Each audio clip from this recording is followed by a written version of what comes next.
I think I know the answer to this before I ask Joe, but do you talk to people you don't know on public transport? Yeah, that's what really annoys me. People say you always meet weirdos on public transport. I've never met one. I talk to everyone.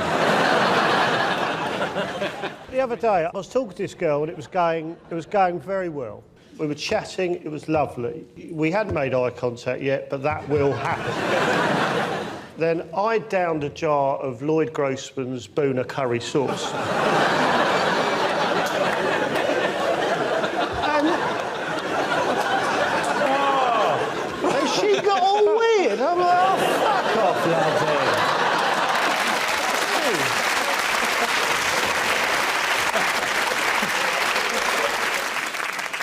Do they sell that on the trolley? Lloyd Grossman's No, I usually have a load in my bag.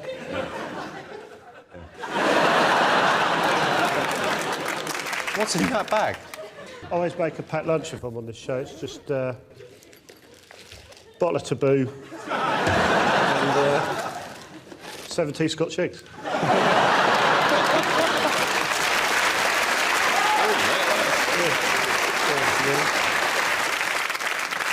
I've never seen that many Scotch eggs gathered. I don't know what the collective noun is. Yeah. A plethora. A constipation of Scotch eggs.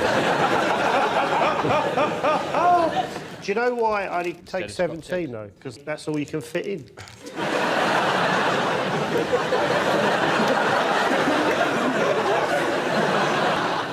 I've been on a train with you, Joe, and it's a treat. Yeah, it's nice. Deceptively long legs, I found, when I shared a train with you. Seem to get everywhere.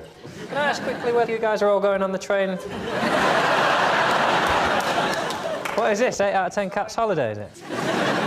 You know, works outings and things, nights out. The Christmas do, we have the Christmas do. And there's the summer trip away. Lunch on Sunday was lovely. Yeah, it was good.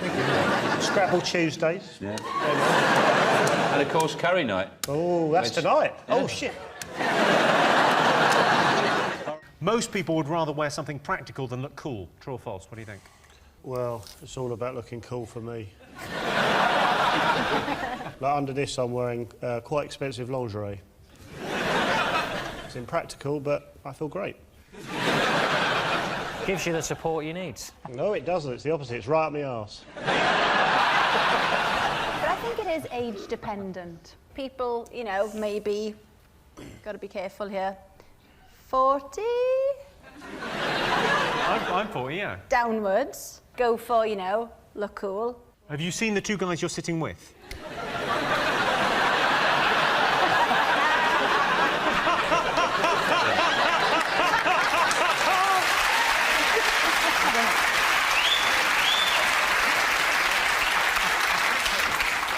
Do you suffer for fashion? Do you wear heels? Do you wear uncomfortable things to look good? Mm-hmm.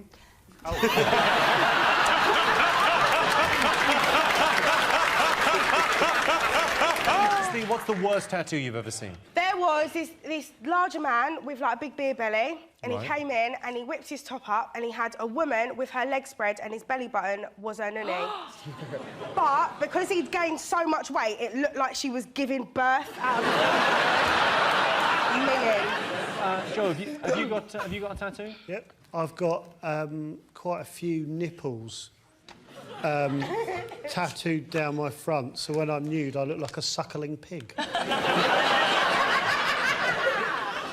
I'm worried the floods are going to give bungalows a bad name. I know they flood easier, but apart from that, they're fucking brilliant. They're like all the best bits of a house without the bullshit of stairs. I live in a bungalow and Good for you! Yeah, I really... Yeah, right on. Sorry, where is this bungalow? In Los Angeles. Sorry. You come over from Los Angeles for I this? have, yeah. Well, not just for this, no, but, What I'm worried about, if the flooding gets any worse, I'm going to have to move my caravan further up the hill. Or I'm going to have to move back into my treehouse. Oh, you like bungalows? Yeah, I've got a few places, mate. I'm earning.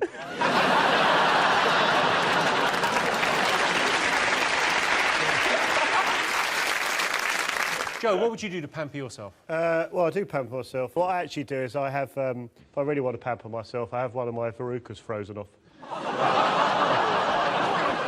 love that. It's nice, though, isn't it? It's satisfying. Joe, I believe you've got some cake? Yeah, Taste all well, their I've cakes. actually gone a little bit different. I did a pastry, but it is a pastry with a twist because I've decorated it with me and Paul naked in a treehouse.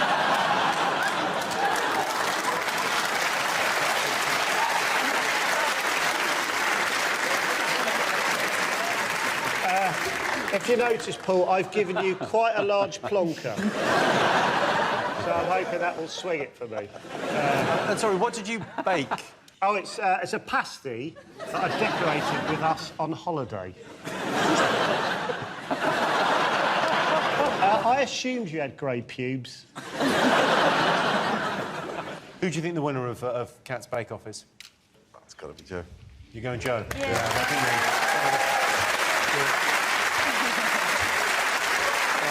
if you take a look there, each buttock is the size of her head. I've got them gloves.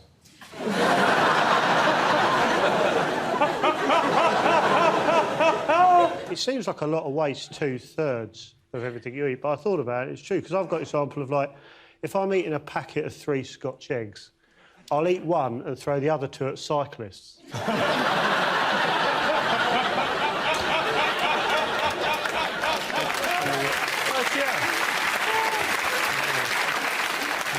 You've really put that in terms everyone can relate to. Alternatives to Christmas dinner include goose, reindeer steaks, and crying into a microwave lasagna for one.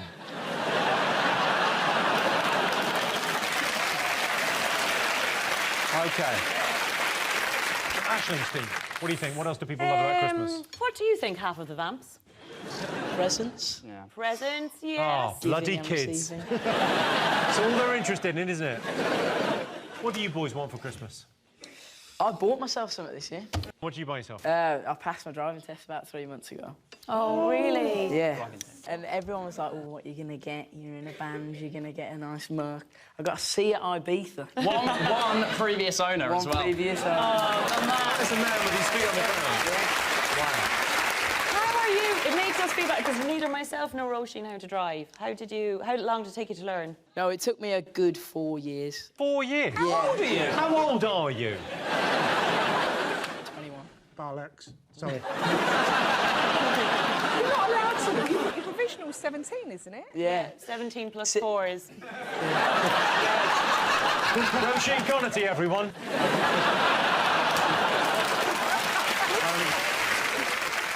Do you think our audience have ever lied to get out of an awkward situation? Yeah, everyone has. My dog farted recently, and to cover up the embarrassment, I said I'd shat myself.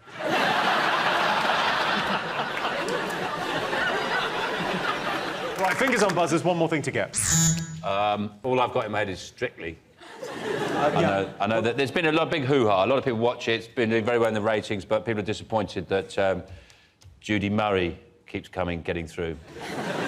I mean, she's like something they use to practice free kicks with, isn't she? You know, she just doesn't move at all. You know, they say, oh, dancers, oh, she's showing a bit of leg. I mean, she would actually show a bit of plank. Joe, are you going to go on next year? Yeah, if the money's right. I did try and watch it the other week, but they wouldn't let me in with my high-powered crossbow. Now you've got a signature dance move, I imagine. Yeah, but there's not enough room in here. I go absolutely batshit. Sean, Tina, Joe, what have the nation been talking about over the last week? Faster trains. Faster trains. Between Manchester, Leeds and London. Manchester, Leeds and London. You're going the long way round, aren't you? Well, you know, they can't get the one that they're doing now on time, so are they going to make it 1 hour and 6 if they can't do it in 2 hours from Manchester to London? I'm quite happy with 2 hours to Manchester. I think you need a little bit of time to prepare yourself for going up north. I don't like this fast train, because I don't like being early. I'm going to... You know, because it takes an hour, you're going to be early, you're just going to be hanging about. Get a slow one, keep warm. I don't think you will be early, because it's not going to be built for 20 years. Yeah. 2033, isn't it? Yes, it's going to be finished in 2033. I thought we'd be teleporting by then. I haven't got jetpacks, I don't want to be alive, let alone clinging on for life in a super fast buffet car, like. They're saying it's for, like, European business people, though, that are coming over. But surely if you've had, like, a flight from Moscow, you're not going to land and then go, how much to Manchester? 2 hours. Fuck me, I'll go back. Where's he going back to? Don't know. Is it really going to go 260 miles an hour? Yeah, that's what they're saying. It's a shame, because you're not going to be able to stick your head out the window anymore. It'd be too dangerous. I used to love doing that. I did it all the way from Cardiff to Bangor once. God knows how many insects I ate, but I was... Too fast, isn't it? Too fast. You'll have to change train impressions for kids. Like, you can't go... Won't do that, will it? It'll just go...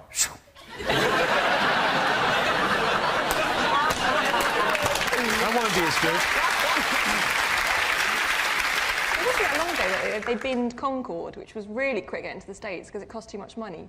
But now they've decided to spend 30 billion just to go to Manchester. Are you saying we should get Concords to Manchester? We could... Because I'm in. 30 billion, yeah. Well, for that kind of money, I mean, there's other things we could spend that money on, aren't there? I mean, it's a huge amount. Yeah, we could have a free bar on the train for 20 years. Instead of building a train line, why don't they have that thing in supermarkets where they send the money down a tube? That thing where the money pops up in a tube. That's so quick. Why don't they just build one of those? Those things in supermarkets, those things, they come up in a tube and it's like a plastic thing and they open it and they put all the money in and then it goes doof, and then it appears somewhere else. So they put the money in, they screw it, and then they pop it in a tube, doof, it's gone. Literally seconds, and then you can hear somebody in the distance going, oh. Why not a massive one of those? Shoot people out of cannons. I don't think that's practical, Joe. Not all right, not one then, 3. 3 cannons. One to Totten, then change, get another cannon. Leeds. It's like a 20-minute wait there. And then get another cannon. And then another cannon there. I can see that if there's a problem, like a cannon replacement service. Yeah. An idea. The whole thing with the mission is to tell whether there's methane in the atmosphere. So basically, they spent 45 million to see if Mars smells of shit. I don't understand what's the point of that? I'd like to live there.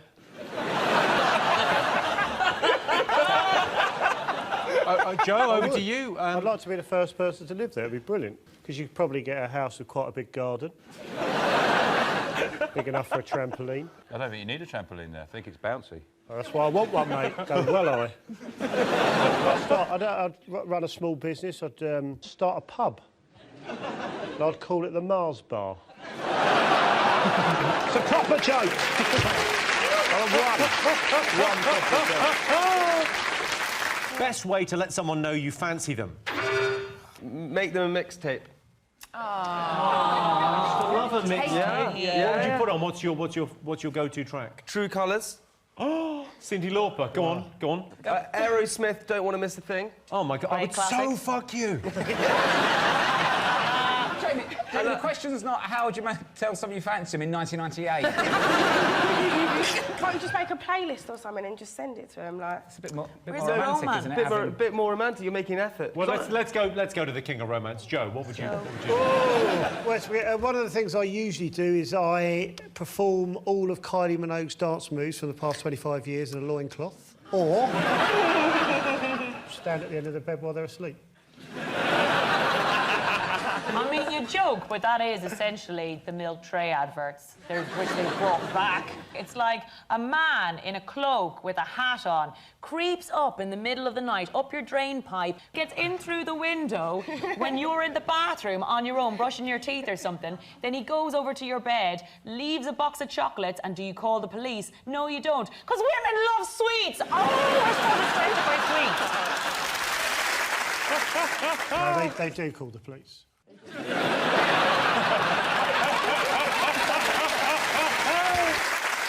Worst thing to do when you're drunk? I once tried to eat everything in my pencil case.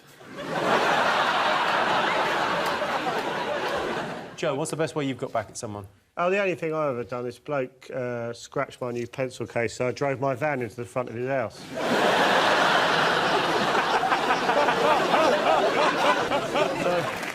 Fingers on buzzers, one more thing to get. Oh. What have you got? Oh, it's the rice shortage. Oh, yeah, that's been... Oh, no, that's not in... That's weirdly not in the top 5. No, oh, no, that's next week. The NHS, another bizarre NHS government screwed up crazy initiative to stop people getting fatter. I didn't mean to say that sounds so judgmental the way I said fatter, didn't it? I mean, to stop people getting fatter. Because of the cost of obesity to the NHS is huge. I mean, really massive cost. Like, really, a big fat cost to the NHS. A big, blubbery, great, big, wobbly, lard-arse bill. The NHS is going to have to stump up to pay for all the obesity that people have got caught. They've caught it in their mouths and swallowed it. What they've proposed is to try and help this problem that Sean has so eloquently and succinctly kind of put in a little nugget for us. I think I got it across, didn't I? You got it right over there. Is to give people vouchers as an incentive to lose weight. So you give them a £50 voucher, which I just think is absolutely ludicrous. It's like saying to an alcoholic, if you stop drinking, I'm going to give you £50. I think the incentive thing's going to work, because I do that in my life already. I have incentives, like if I wash up, I then let myself play with fireworks.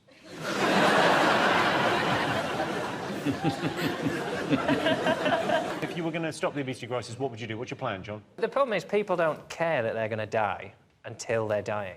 People haven't stopped smoking because of the little shitty pictures on packets or the little shutter doors. They've stopped smoking because there was a thing invented where they're still smoking, but they're not going to die of it. That is the only solution. It's like e-scratchings and, like, you know, a vaporised crisp. I'm just glad booze and toffee apples aren't bad for you.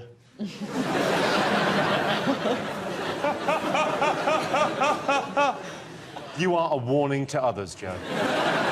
Most people think they've got good survival skills. True or false? Joe, you look as if you've survived in the wilderness for some time. Yeah, I sleep in the woods sometimes, yeah. I've got a little fact for you. Do you know you can drink your own urine for up to 3 weeks before they kick you out of the library?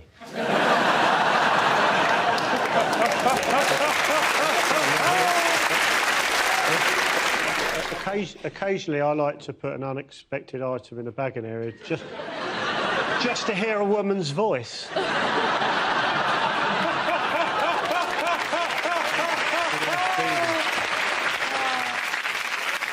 But I'm glad they're doing allocated seating on Ryanair, because when I travel on my own, what I like to do is I look at the queue and I try and spot someone I think it would be quite nice to sit next to.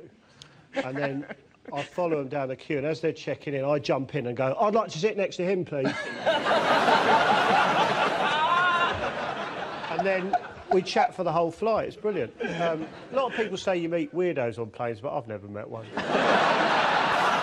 I know someone who doesn't like roast potatoes. Fuck off! That is mental. That's like not liking the smell of your own guff. I understand their rivalry, you know, between the two teams, because I have a very similar rivalry with the girl band Little Mix. Because they're worried I'm going to take their title as a new pop sensation. And, you know, sometimes it kicks off. We had a fight in the pub car park recently. 4-on-1's not fair. They battered me, but... Do you like football? You were happy about Manchester City winning? Eh? Yes. So I'm not used to a woman talking to me. I heard stuff, but it didn't go in, sorry. Oh, OK. It's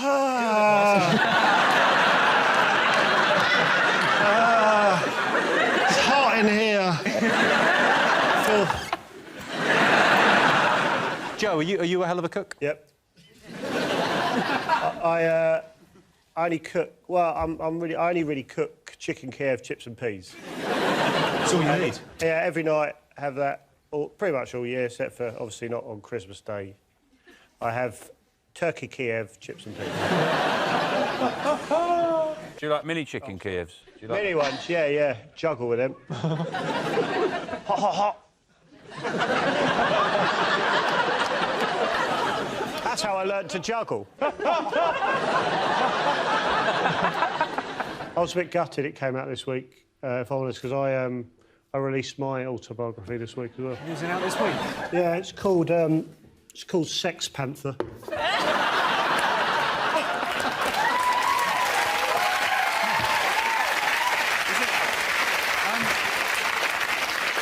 To be honest with you, it's mainly about panthers.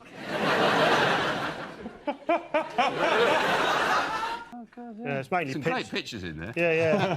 There's a couple with my top on. Can't find them. Well, sci-fi drama Humans has recently returned, so we asked our studio audience, would you like to have a robot help you round the house? What do you think? Yeah, I mean, I don't know if I'd trust myself with a robot around the house. I think I'd probably fall in love with it.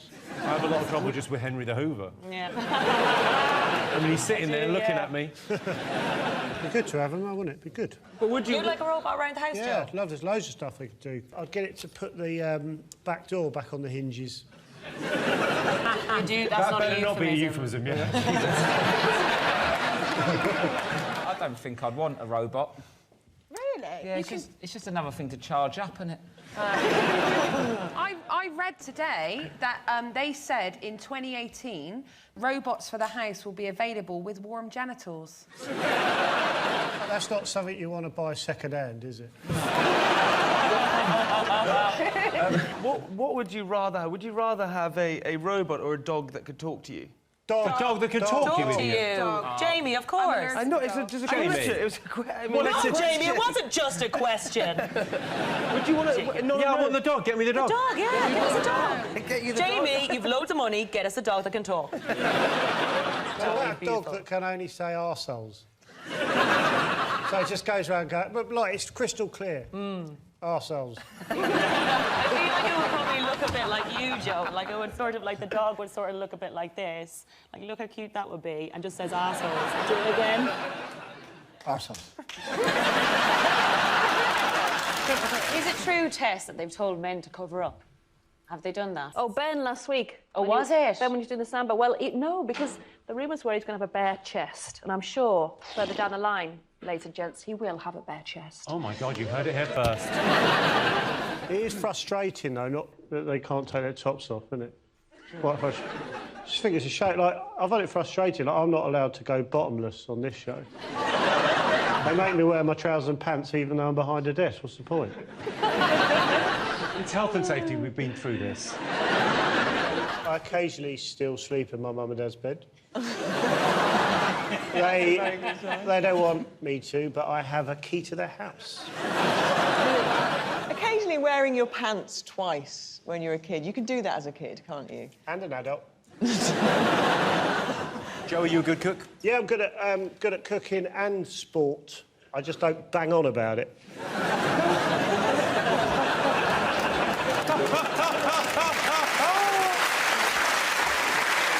I think I look like Guy Fawkes because the people on our road did an effigy and it really looked like me. They'd done it on our road. It was right in front of my house. It was kind of in my front garden.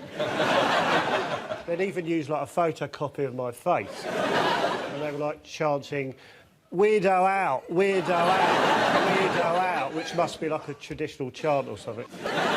I'll go on for you, Joe. You can just see what you'd look like with a beard.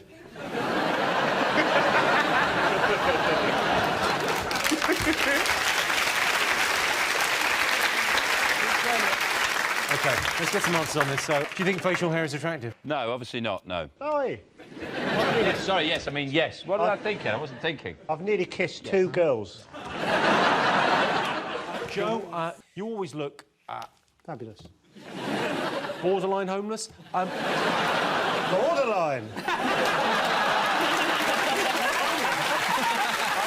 I owe you this. Can you stop making that noise, please, mate? Is your mum proud of you?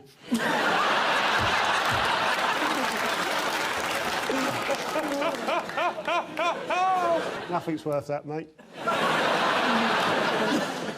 All right, thank you. Oh, hello. Ooh, that is lovely. That is lovely. I got you a suit. You can go off and try on. It's a two-piece. Don't think I'll go off, mate.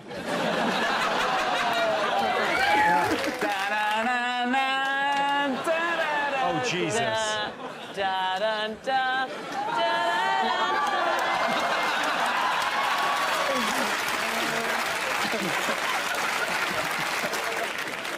Sorry, whoa.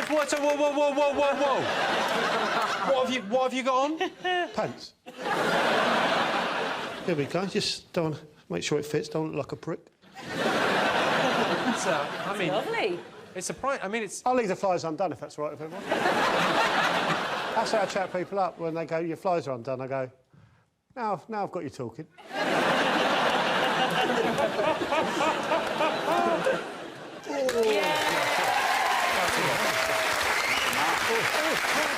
Just put it around your head, like you're at the end of the party. Oh, hello. Yeah. Yeah, pissed up at the vamp's house. I'm going to get in somehow, lads. That is a strong look. Joe, have you done any winter sports? Yeah. I like them all. I like them all because I absolutely love lycra. I do all of them. I love the way it feels on my body. I feel sassy when I wear lycra. I don't care who knows it. And I like watching people in lycra. I'd watch anything it involved like. I'd watch songs of praise if they all wore lycra. So I'd like to see in lycra, one man and his dog. Yeah. The shepherd and the dog in lycra. And a couple of the sheep sort of hanging about.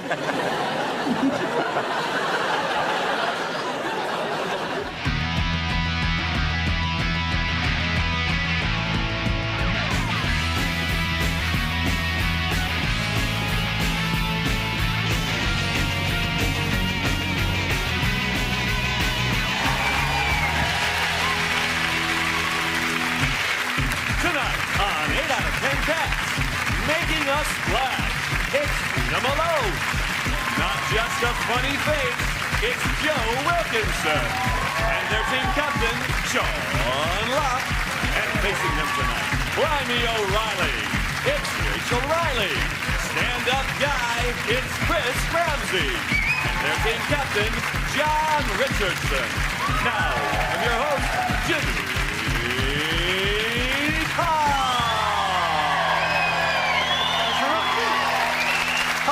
And welcome to 8 Out of 10 Cats, a show about opinion polls, surveys and statistics. Did you know, for example, 25% of people can write a text without looking at their phone, which is great because it means you can really concentrate on your driving. 48% of Brits think social networks can help new relationships. It's so true. My life has been such a social whirlwind since I joined Grindr. I've hardly been able to sit down. And 20% of men don't know what a pedicure is. A pedicure? Pretty sure it's a cure for men like Jimmy Savile.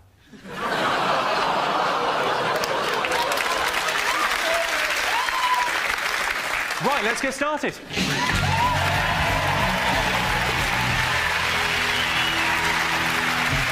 What are you talking about? That's the name of our first round. It's our panellists' job to guess the British public's top 3 most popular talking points. Sean, Tina, Joe, what have the nation been talking about over the last week?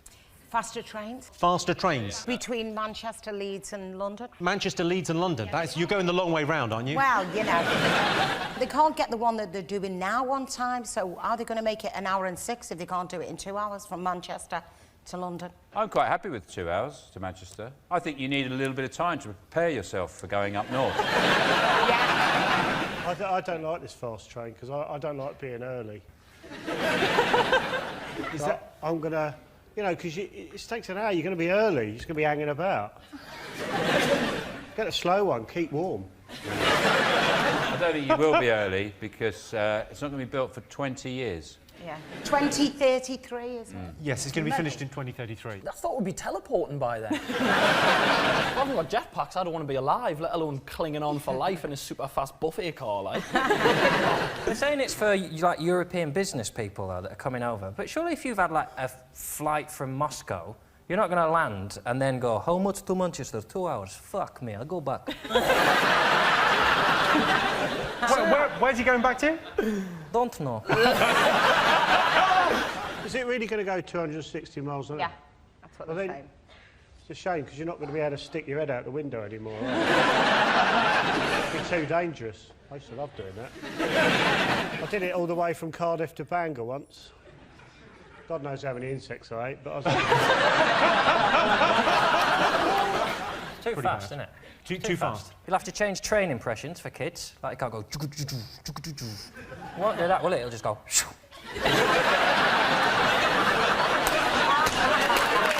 That won't be as good.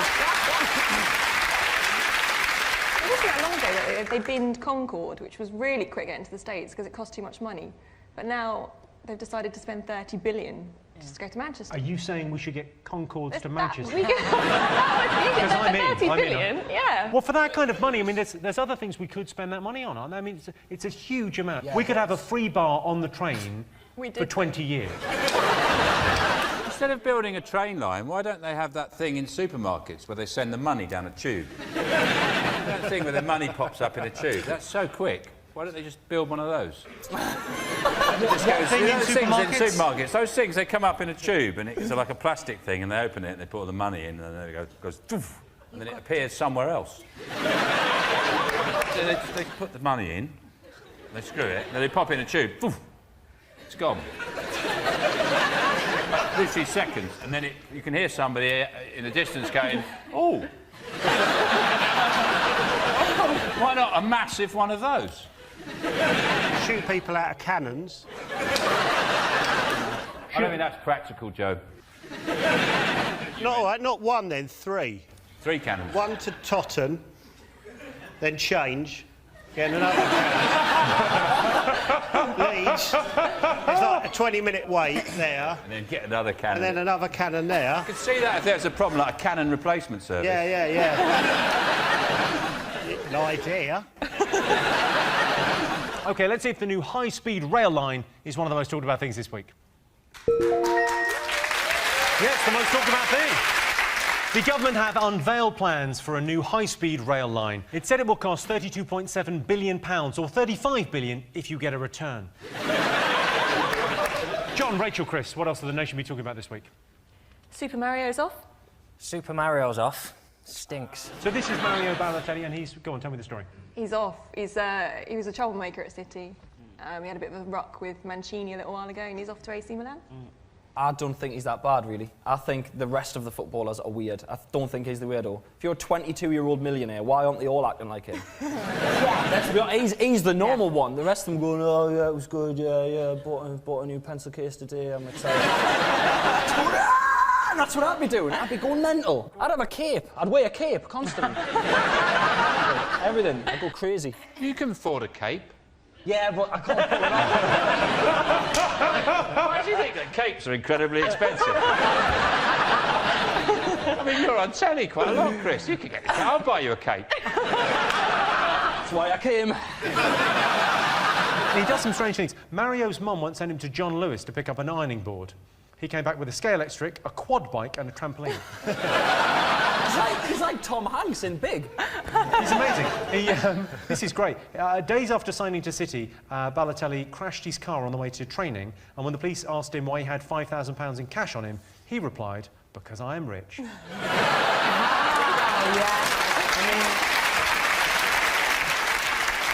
He's a lunatic. If he wasn't a professional footballer, he'd just be in the park shouting at ducks.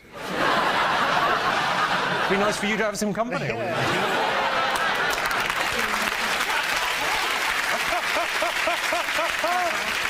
He's just said to all his friends, hasn't he, now he's left, go to my home and take what you want. So he said, I'm going away to Milan, so I want you to just take everything, except my pants. Yeah, except my undies, that's right. Yeah, he said, don't take my pants, I'm but the take everything opposite. else. When I have friends over, I insist they take a pair with them.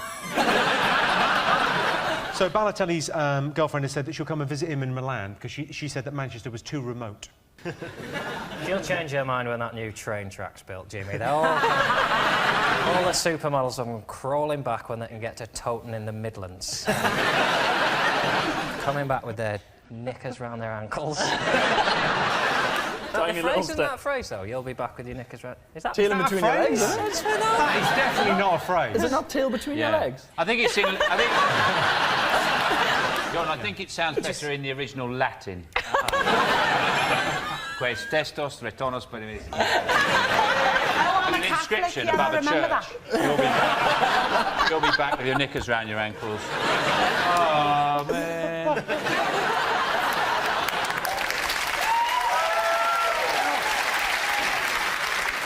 It's exciting, isn't it, football? Transfer deadline day. Because that happens in comedy as well. I got a last-minute bid from Loose Women today, but failed the medical. Deadline day for me. I've got some chicken in my fridge that goes out of date tomorrow. QPR will have it. They bought everything else. Oh, it's a real one for the aficionados. Well done, man. That is men who've been clicking refresh on BBC Sport all day that got that job.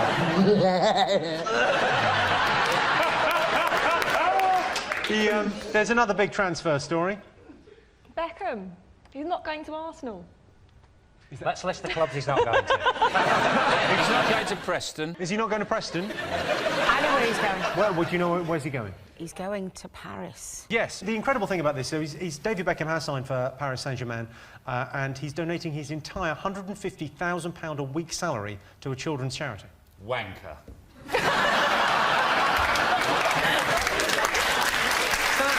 Is that bad?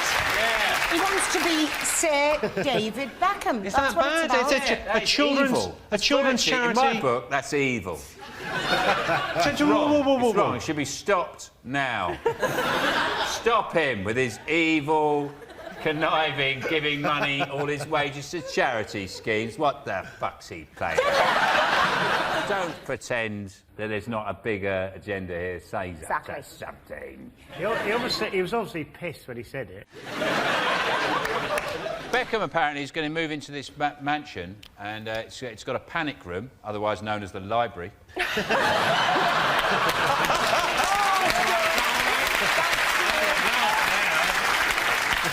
Should we have a look and see whether the transfer window is one of the most talked about things this week? Yep. Yes, it was transfer deadline day yesterday. Manchester City striker Mario Balotelli has moved to AC Milan. David Beckham has signed for French club PSG. If you're watching, David, be careful what you eat in France. They recently found some beef DNA in their horse burgers. OK, fingers on buzzers. One thing still to get. Well, I like the Iranian space launch. The Iranians have sent a monkey into space. Which obviously people are worried about the animal rights. They wanted to check it was safe for the monkey, so they sent a woman up first. Well, she got the bloody thing back. She couldn't park it, could she? So...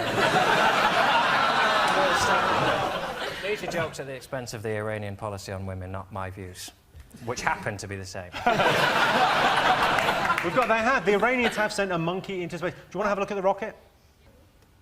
Dodgy looking that. It looks like it was made on Blue Peter about 20 years ago. How many monkeys must be dead in space? Like, over the years? Because we're laughing at Iran because they're Mars, but we were sending monkeys up for years in America. They died. The only person who could make it sound less tragic is Brian Cox. If he did, space is literally full of dead monkeys. Just floating on. I'd love a monkey. You'd love a monkey? Yeah. No, like little finger monkeys. Have you seen the finger monkeys? Sorry to digress. What's a finger monkey? They're a tiny monkey, like a marmoset, and they just sit in your finger. They're so cute. A monkey the size of your finger? If you're a bit peckish, a little snack. They're a bit like little nuggets, little monkey nuggets. They're like... Basically, just dip them in the chip fat fryer, straight down. Well, Iran sending a monkey into space is not one of the most talked about things, but Iran have sent a primate into space. Desolate, barren and dangerous, the monkey was relieved to get out of Iran and into that rocket. OK, OK, fingers on buzzers. The residence test for, you know, the citizenship exam. test. Go on. Yeah, they've created a new citizenship test. And, They have different sections, so to prove that you're kind of, you know, that you're valid here or whatever, you know, things like there's a television section, so you have to say that you watch Coronation Street and Strictly and God knows, seriously. And Morecambe and Wise. And Morecambe and Wise, your knowledge on telly, honestly. Well, that's our culture. I think it's valid. Well, it was 30 years ago. I mean, who's setting the questions? UK Gold?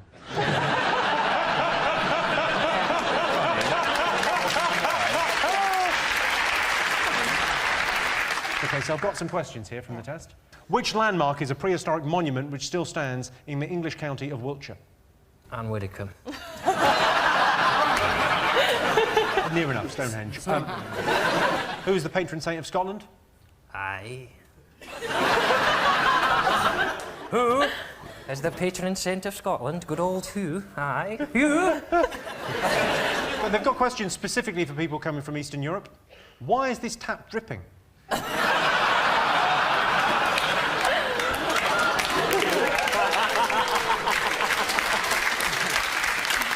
They are doing a campaign to try and sort of stop people coming over, which I'm proud to say I'm going to be the face of. I'm not sure. The most amazing thing I read this week is it said from the census they found out that 140,000 people can't speak English. But how did they fill the census in? Really badly. It was saying that our second language now in this country is Polish. Yeah, no, they said that in the paper, but the Daily Mail wrote this massive thing going, our second language is now Polish, like they were angry about it. Our second language is always going to be a foreign language, Daily Mail. When you're talking about the Daily Mail...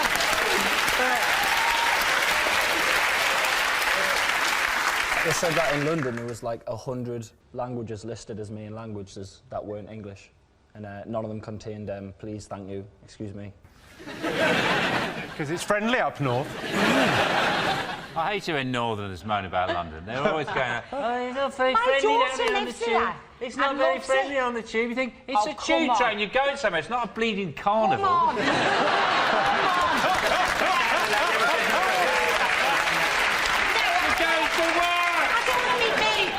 Or Dick Van Dyke, but you want someone to give you a smile, don't you? I totally agree with Sean. I don't want people talking to us on public transport. The tube is the way it should be in London. The tube just mimics London life perfectly. Just get on, look at the floor, go home, wait to die. That's how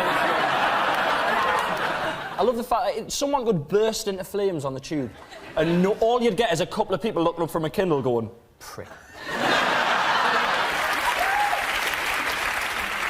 Should we have a look and see if this is up there? Yes, the government is to introduce a new citizenship test. Personally, I think if you've got the stamina, determination and willpower to hang on to the underside of a lorry for 18 hours, fuck the test, welcome to Britain. So at the end of that round, Sean, Joe and Tina have 2 points. John, Rachel and Chris have 1. So our next round is Pick of the Polls. Sean, Tina, Joe, pick a question. The bored-looking lady. OK, here's your related question. Most people secretly want to do another job, true or false? I'd say 99.9% of people would like to change their job. I would. What do you think your true calling is? What's your true calling? I'd love to be a tax inspector. I've never...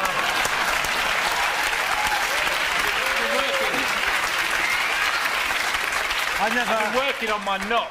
Listen to my knock. I don't know what a tax inspector's not. I've never met one, so I don't...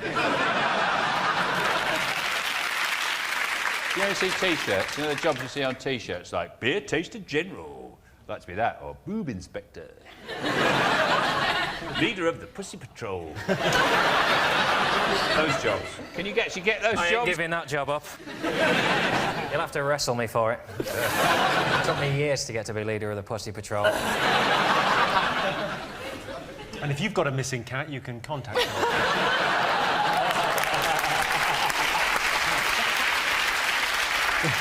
What about you, Joe?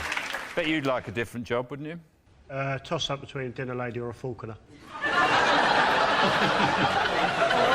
Either or. Dinner lady? Yeah. Yes, I would. I think there's absolutely zero chance that Joe would ever pass the CRB check to make a dinner lady. I'd quite like to be a sniper. I've bought the bits and pieces already, so... In an official capacity, or like for the army, or do you think in a... freelance. Tina, what do you think you would do if you had a job? Probably be a...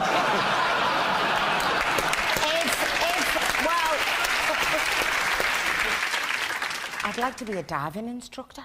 No, a politician, to be honest. Politician? Quite seriously, yeah. That's a great job to have. What would you do, John, if you weren't doing this? I'd quite like to be a milkman. A real buzz out of giving people milk. But in my experience, unless you've got the uniform, it's weird. You just knock on someone's door with some milk and go, there you go. If I couldn't do this, I'd like to be a zookeeper. But I wouldn't touch any shit. I've got a friend who's a zookeeper, and it is an amazing job. I've got a friend Is this true? Really? He's got a dangerous wild animal rescue facility in Woking, this little house in Essex. There's an emu, and he gave me an emu egg, which looks like a dino egg. It's bright green, and I made an omelette out of it the other day. Oh. Well, that's... Oh, sorry, is this a rescue centre for the animals? If you're eating some of them... No, it's an emu We didn't egg. get the funding we were hoping for, so... Well, Beaky hasn't got a boyfriend, so you're not eating and it wouldn't be an emu because it's not fertilised. It's just an egg. It's Go just very like nicely with the leopard bacon. I'm sorry, let's get some answers on this. So, most people secretly want to do another job, true or false? You're going to go... True! True. John? We think it's true. OK, I can tell you the answer is true. 54% of people secretly want to do another job. And the winner is the name of our final round. Here's your question. Most annoying thing couples do? Well, let's go to our specialist on this. John, what is the most annoying thing that loving couples do? It's when they finish each other's... sentences. What pisses me off about my male friends is because couples is great, isn't it, when you're in a relationship, but then men feel this obligation to pretend she won't let him come out, when really they just don't want to say to their mates, I'd rather watch a film and shag. Yeah. And listen to you moan on about your life. But they go, yeah, I'd love to calm down a boozer, but she won't fucking let up. Yeah. Just say it. Your relationship is better than your friendship with me. I'll take it. I won't give a shit. The thing is, John, they're not even watching a DVD or having sex. They'd just rather not go out with you. That's a lie. That's a lie. They are watching a DVD because I'm watching through their window. You can change your plans, but I'll still be there whether you know it. Is it when they get captured by Somalian pirates? That's annoying. Oh, God. How long is this going to drag on for? And they're away for months and they want to whip round and... Oh. You're a couple. You don't go round the Horn of Africa. What are you thinking? What do you think, Joe? They're quicker on pedalos.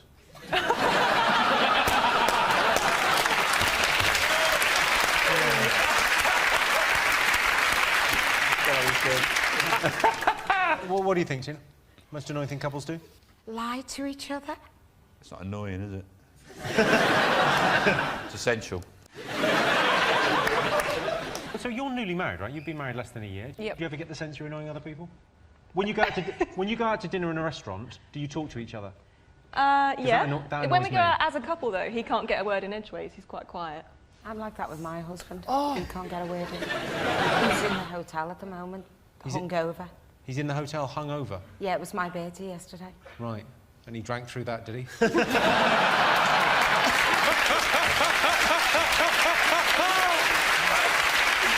Sure he did, sure.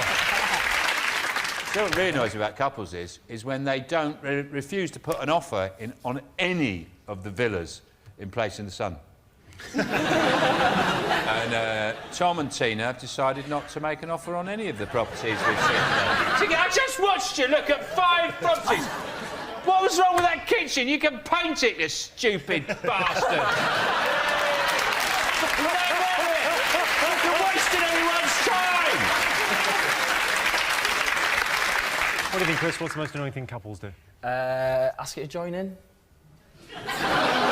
No, they do not do that. Not let you join in. Correct. Is it argue in public? That's the right thing. Yes!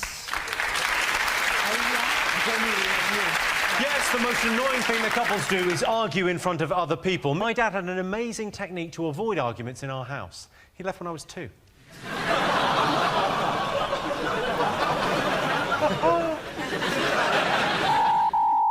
Well, that sound tells me it's the end of the round and the end of the show. And I can tell you it's a draw. Everyone's a winner.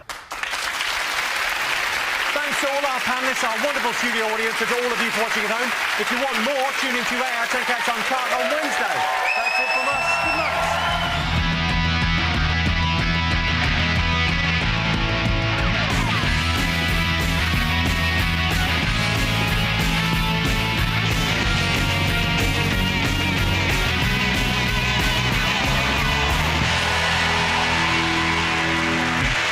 Tonight on 8 Out of 10 Cats, Mamma Mia, it's Nancy Dell'Olio. Him and Hair, it's Joe Wilkinson. And their team captain, John Richardson. And facing them tonight, Golden Wonder, it's Greg Rutherford. The Emerald Smile, it's Jim Owen. And their team captain, Sean Locke. Now, welcome your host, Jimmy Carr. Welcome to 8 Out of 10 Cats, a show about opinion polls, surveys and statistics. Did you know, for example, for every human in the world there are 1 million ants, but surprisingly, only 1 deck? 30% of men buy their partners red roses on their anniversary. I bought my girlfriend some red roses, some red lingerie, and we had some red wine. And then we went up to the bedroom and read. And 5% of women think their eyebrows are their best feature. Ladies, I don't know much about eyebrows, but I do know they shouldn't be poking out the sides of your pants. Right, let's get started.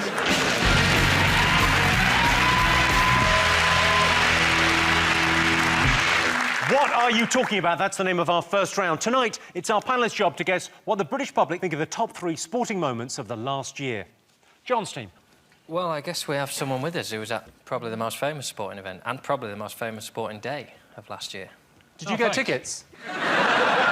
It's the Olympics and the legacy and all that. But London's Twitter account still has 1.5 million followers. I just think tidy your account up. They haven't tweeted for a year. It's time to stop now. But the Olympics was fantastic and you've done very well. But for you, it's been spoiled by their inability to tidy up their digital messaging. It was a fantastic event. I think Britain gave a fantastic job. Not only the team, I mean, all the people behind. I mean, I think everything was absolutely perfect. So, well done, Britain. Well, well done us. Yes. Well done, Britain. How far did you actually jump in the final? 8 metres 31. I genuinely don't know how far that is. If you paced it out, how far would it be across? Well, if you do 8 long paces, then like a foot. 8 long paces? Yeah. All right. You've got to do it right, though, so it's hang on, 8 long paces. All right, so 1, 2, 3, 4, 5. Fuck off. No way did you... You did 8. Well, you're probably being a bit generous. Oh, we've got a tape measure. Throw us a tape measure. Hang on, so I'll hold this. It's not long enough. 8 metres. Exactly. All right, well, we'll do 8 metres and then we'll see. OK, so I'll hold that. I've got something that's half a metre long. It's not me, no. I carry around a ruler with me. OK, so that's 8 metres, and then you went a bit further. Like, so, yeah, about here, where I'm standing. That is mental. I'm gonna have a dart. Well, you had a running start, yeah? Yeah, you can do it standing if you want. All right, I'm going to do a standing start. Give it. Oh, So, that's a need to start. I mean, also, I haven't done any training. You've been at this for 8 years, so... that's true. That is I reckon with the right funding. That is pretty impressive, though, isn't it? Thank you. That's pretty impressive. Come on, let's one more. Gold medal.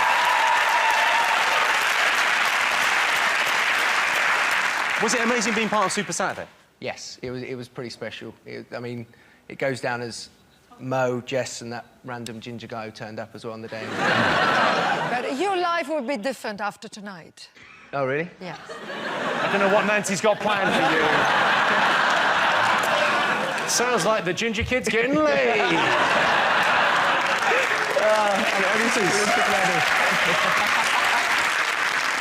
It is amazing meeting you, Greg. You know, but it does sort of remind me how shit my year was last year. Like, you won a gold medal and I had my bird table stolen. Completely different years. Is that on Super Saturday? Actually, I did have a good Saturday that Saturday because I had spaghetti bolognese for a tea, so... I'm with you, buddy. Both winners. Like, the way Mo did you think of doing anything? I did kind of consider it, because obviously the Mobot is massive, but then I I hate just it, I would think be... it's rubbish. I'd be ripping it off and then people hate me. I know he's a really nice guy, everyone really likes him, but it's shit, isn't it? It is. You know the M from YMCA, why didn't he just do the M from... It was the M.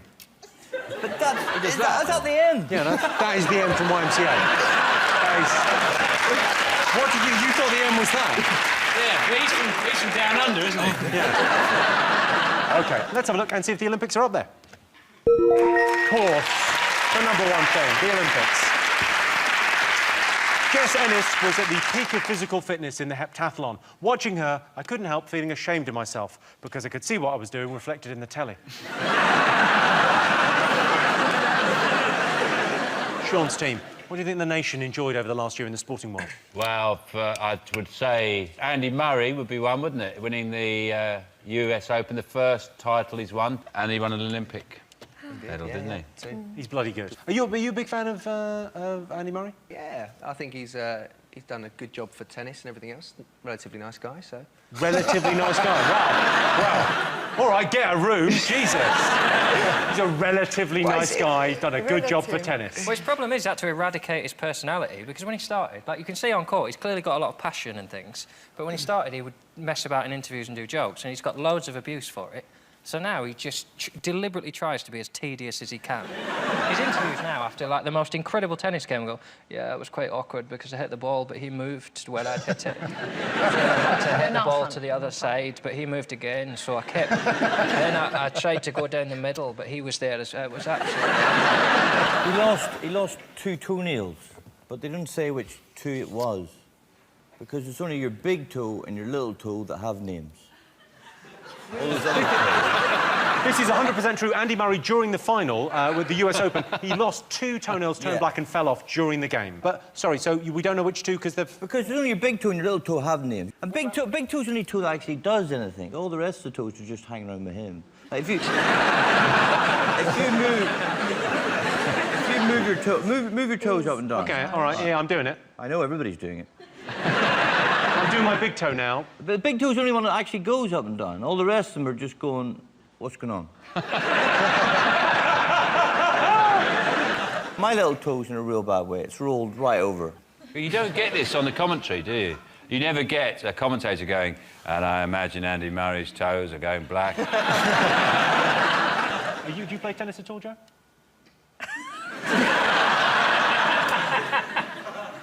No. No.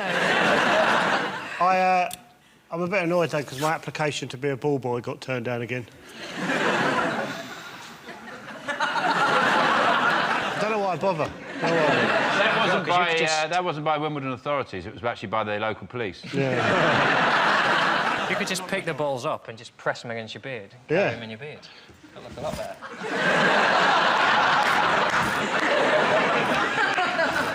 See, I could do it. Do you watch tennis? You a fan of Andy Murray? Yes. No, I'm a fan of Roger Federer. I do like Andy Murray, but I have a crush on Roger. You've got a crush on Roger Federer? Yes. Well, if you would like, someone that looks a little bit like his special needs younger brother... I know. Well, that's what I said. Look no further, my friend. You look like Federer if he stood in front of that ball cannon. Just went... What are you saying? You look puffed up. Anna, you come second. Well... not often. You do. You just said. Well, I can tell you, Andy Murray is not in our top 3, but I don't mean to take anything away from Andy Murray, but let's put this into perspective. Andy Murray has won 1 Grand Slam, which means he's won just 1 more Grand Slam than me. John's team, what else has the nation loved over the last year of sport? I'm thinking football. the league. Who won the league? Manchester City. The last day of the season. And Phenomenal. the way they won, not only the last day, the last 5 minutes. So that was a historic victory. Do you like football, Jimmy? I feel like we're speed dating now. You don't like football? I don't really like football. You must have liked that, though. You must have. You cannot watch that and not get excited. Exactly. I burnt my house down. I'm not even a City fan. I just couldn't. I was so excited. Before I knew it, I was lighting a torch and just... Shall we have a look at that wonderful moment? Let's have a little look at that wonderful moment. It's finished at Sunderland. Manchester United have done all they can. That Rooney goal was enough for the 3 points. Manchester City are still alive here. Balotelli, Aguero!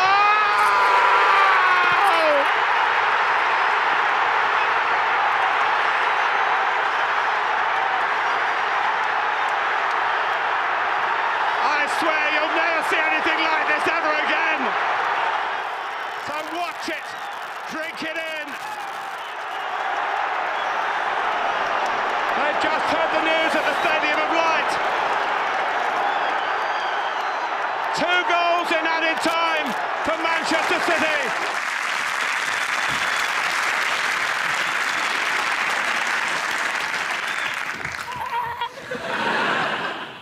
Nothing. Nothing. I mean, you know, well, a bit. I mean, it looked pretty good. It made it sweet because they beat Man U, didn't they, the last day? And I understand their rivalry, you know, between the two teams, because I have a very similar rivalry with the girl band Little Mix.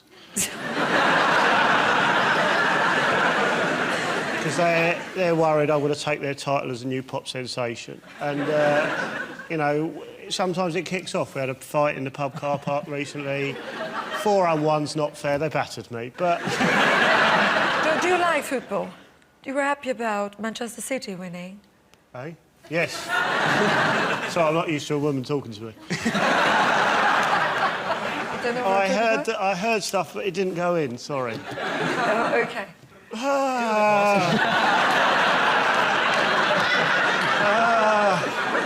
hot in here.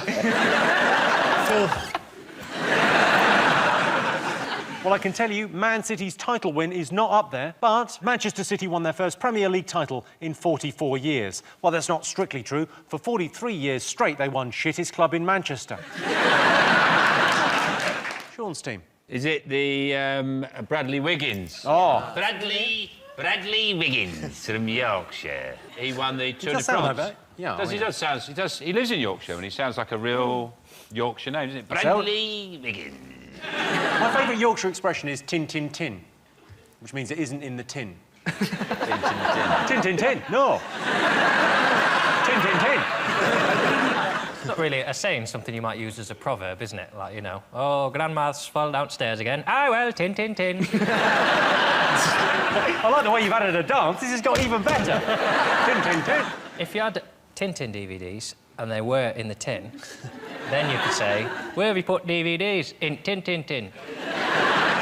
Then you went to find it and it wasn't there, and you went, I went to tin, tin, tin, but it didn't tin, tin, tin. Tin, tin, tin. Not getting anything else. Do we need to talk about Bradley Wiggins anymore? I mean, I think we've covered it. He won the Tour de France. Incredible. It's an incredible achievement. Amazing. It's a Herculean task. The race it's got 20 stages. It's a total of 3,497 kilometres. And he did that in 87 hours and 34 minutes, which is like way better than my personal best. If they just made it a bit more interesting, like just close peg a playing card to the back wheel, so at least you can hear when they're going faster. Or with stabilisers on. Or he does the whole tour with E.T. in a basket. Did you watch it? I did, yeah. Actually, that was by far, in my opinion, the biggest sport moment of the year. And he got Olympic goals as well. I mean, Yeah, exactly. But But the thing is, he did that like 10 days after winning the Tour. Can you imagine sort of doing that and then going off and then doing it again in like 10 days' time? I can't imagine the first one, never mind. The 10 days off is the only bit of that I can relate to. Exactly. Didn't he get run over as well, though, didn't he, after he won? Was it him? Did, yeah, he was in a petrol station and someone ploughed into him. The only thing I remember is the quote, because the woman who knocked him over said, of all the people to hit. So she was going to go, why couldn't it have been a kid?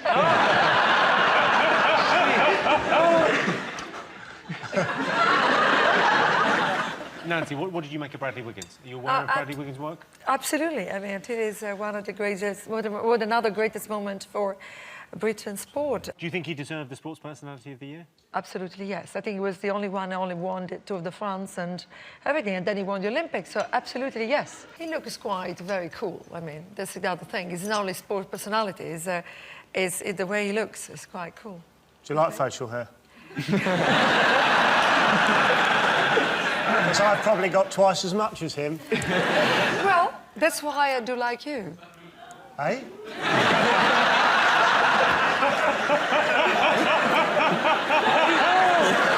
Don't know what's happening. OK, let's see if Bradley Wiggins is up there. Yes! The 3-week Tour de France is one of the world's most gruelling sporting events to watch. OK, fingers on buzzers, one more thing to get. Must be the Paralympics. Mm-hmm. Which was a triumph of everyone. Because everyone said, well, the Olympics will be shit. And then the Olympics was amazing. They said, well, that'll be it now then. And then the Paralympics was amazing as well. Everyone carried on loving sport. It was a phenomenal thing for Britain, wasn't it? Absolutely phenomenal. Did you watch a lot of it? I watched a fair bit, yeah. I liked... well, I'll be honest. Yeah. My standout moment was Jodie Condé losing his shit. I did enjoy watching a man just absolutely do what everyone else would want to do in sport. I think for me as well, I think it's the best moment. Have a look at Jodie Condé. Well, there's an awful lot of booing. It's booed out the announcer, but he's just said there is no restart. His race is run, and it's over.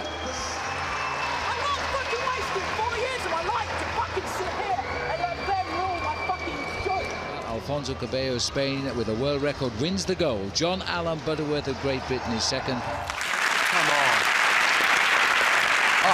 I'd probably do the same.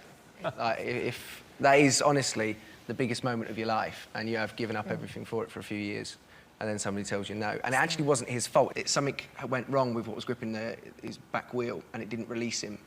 And his name sounds a bit like something you hear in a clinic. Can you see me next? I've got a bit of a Jodie Condé.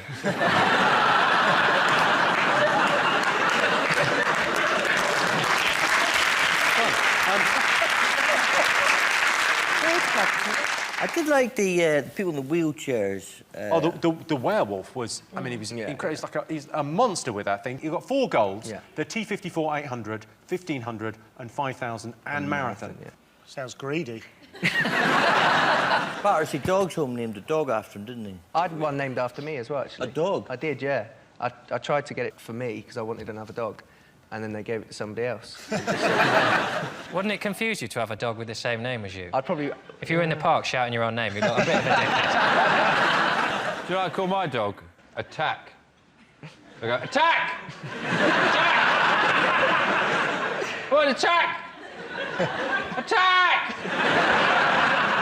Really disconcerts everyone in the park. Let's have a look and see if the Paralympics is up there. Yes, of course, the Paralympics. Oscar Pistorius won Paralympic fame for running and has gone on to worldwide fame in shooting and cricket. So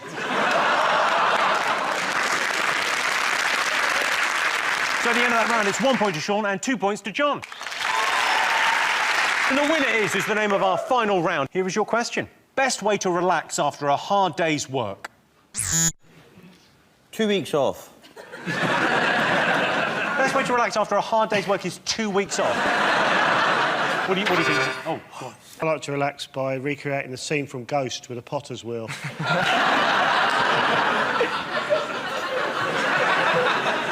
Where you're... well, because I do it with my flatmate Mark because he looks a bit like Whoopi Goldberg.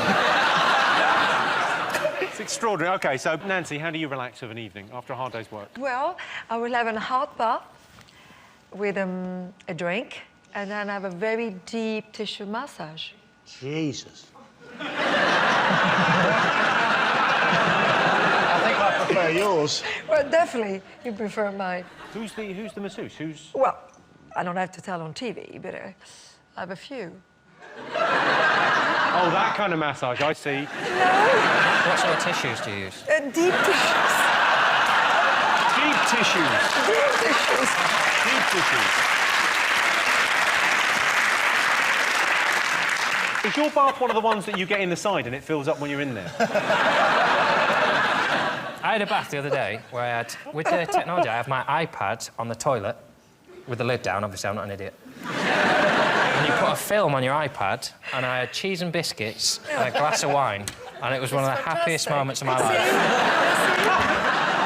Then I finished the cheese and biscuits, and I thought, I'll just watch this downstairs on telly. I like to go down to the sauna and apologise for my conduct of the previous evening. So, you shouldn't really come here when I'm drunk and force you to open up. I'm sorry about that last night. Well, apology accepted. Yeah. Greg, how do you relax after training? If it's been like a jump session or something, then I have to sort of get the sand out of bits of my body, which is... Deep tissue. Deep tissue. How are you normally doing the jump? Have you thought of wearing shorts? You'd have thought they'd have invented a better substance now, like a really thick custard or something. So you sort of slide into it and it leaves a groove, but you can just wash the custard off afterwards. I mean, sandblast, they do the sandblast things that they have instead of getting the bath, just get one of those high-powered hoses. They burn paint off walls. Right. OK, so best way to relax after a hard day's work? I like to hang around by bottle banks. Or I dress up as a knight. Sorry, you dress up? Dress up as a knight, full armour, and then put a film on. A night in? Because that's what they would have done.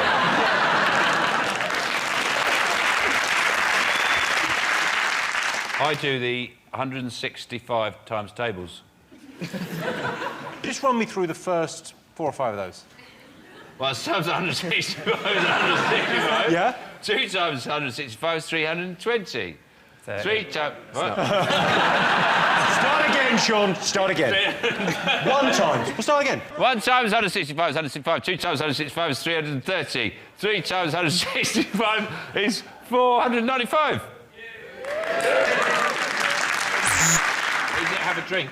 Is it have a drink? It's not have a drink. Have a drink is number 5 on the list. Watch a bit of telly. The right answer. Yeah. Watch TV.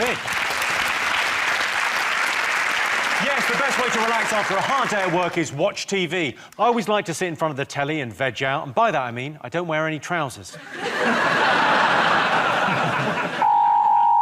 Well, that sound tells me it's the end of the round and the end of the show, which means the final scores are Sean, Jimone and Greg have 1 point. John, Nancy and Joe are the winners with 3 points. Thanks to all our panellists, our wonderful studio audience, and to all of you for watching at home. If you want more, tune into 8 Out of 10 Cats Uncut on Wednesday. That's it from us. Good night.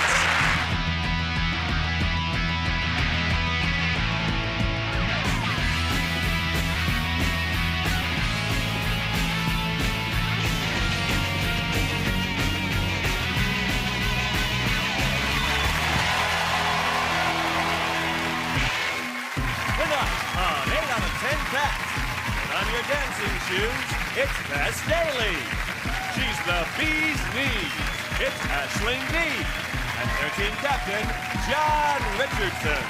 And facing them tonight, newsflash, it's Christian Guru Murthy. From beard to eternity, it's Joe Wilkinson. And their team captain, Sean Locke. Now, welcome your host, Jimmy Carr. And welcome to 8 Out of 10 Cats Uncut, a show all about opinion polls, surveys and statistics. Did you know, for example, 10% of British people let their pet sleep in their bed? There's nothing more relaxing than waking up in the night to feel the weight of your dog on your chest, to feel his fur, hear his gentle panting and sense his eyes staring at you in the darkness. Until you realise, hang on a minute, I haven't got a dog.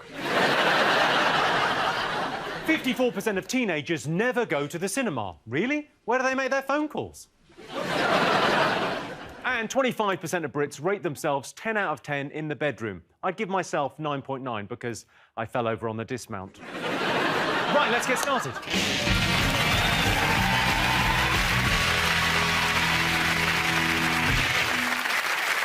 What are you talking about? That's the name of our first round. It's our panellist's job to guess the British public's top 5 most popular talking points. Johnstein, what do you think people have been talking about this week? I don't really talk to people. Tend to move away when We put 2 girls on your team this week because we thought it would force you to talk to girls. OK. Hey. All right, John. Yeah. Girls. Done. What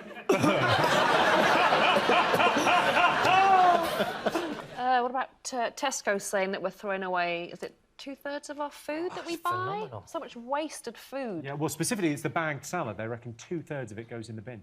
Tess, do you waste any food? Well, I try not to, but yeah, hands up, I'm guilty of occasionally throwing away a bag of salad that's gone past its sell-by date. You've got kids, give it to them. Well, I do.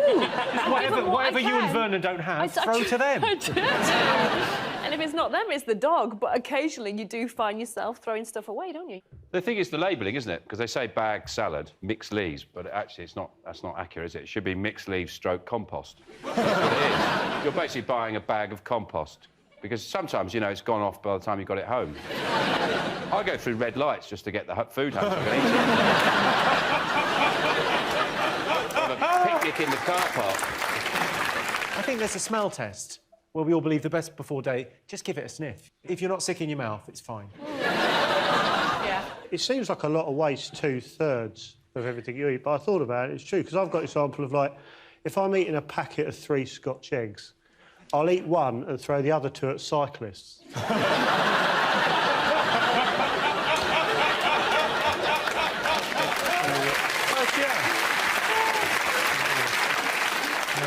You've really put that in terms everyone can relate to.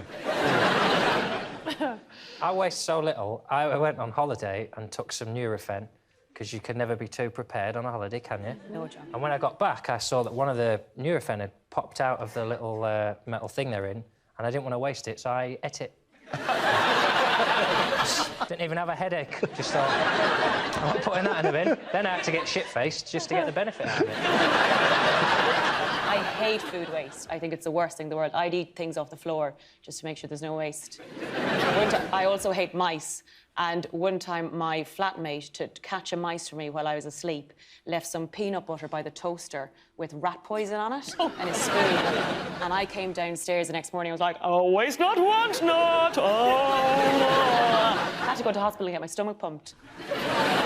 It shows how much I hate food waste and also how easy I'd be to trap. But it's...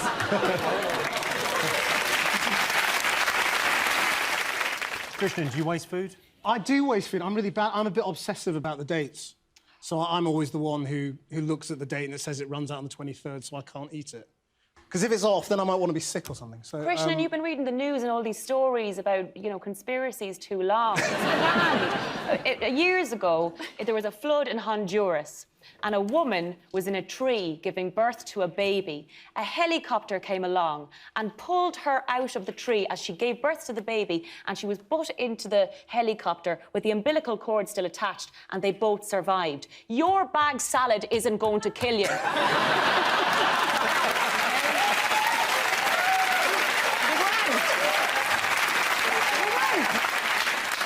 I feel that story might have been a sledgehammer to crack a nut there, really. There was a helicopter and a flood in Honduras to get him to eat some salad. A bad bag of salad might make you rush the news, won't it? Well, I've got a weak stomach, and reading the news on a weak stomach is not good. No. My sister once had to throw up. She's a newsreader as well, and she had to throw up in between the stories. So she would do an intro and then go... and then carried on, you know.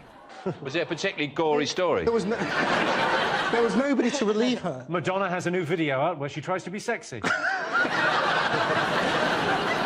Sean, do you read the best before dates? Do you adhere to them? No. I've got pesto in my fridge that Assad wouldn't fire at insurgents.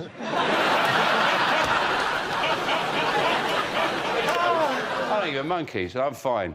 I've got cast iron stomach.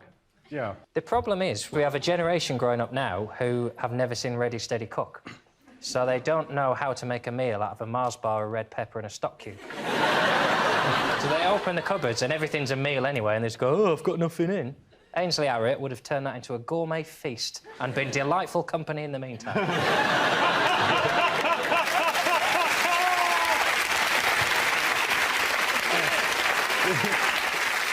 OK, let's have a look and see what's up there.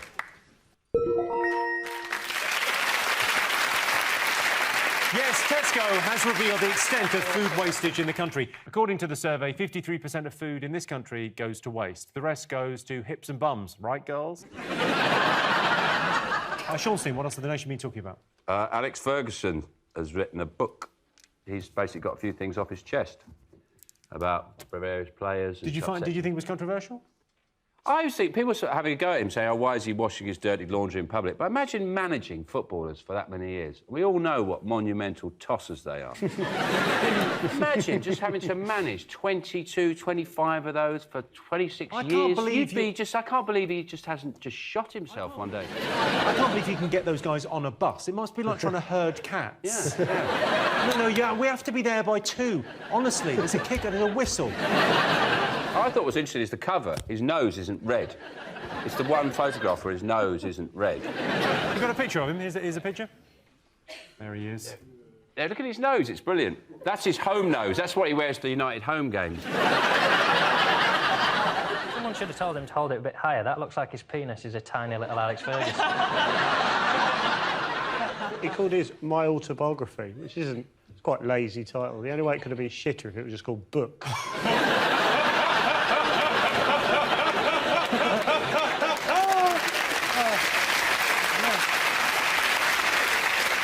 The most disgusting line in his book was the revelation that the hardest part of Roy Keane's body is his tongue. I don't want to know how he found that out. But what a disgusting image that is. That's a man who's broken legs. What can he do with his tongue? My God. He can break hearts. I was a bit gutted it came out this week, if I'm honest, because I released my autobiography this week as well. Is it out this week? Yeah, it's called Sex Panther.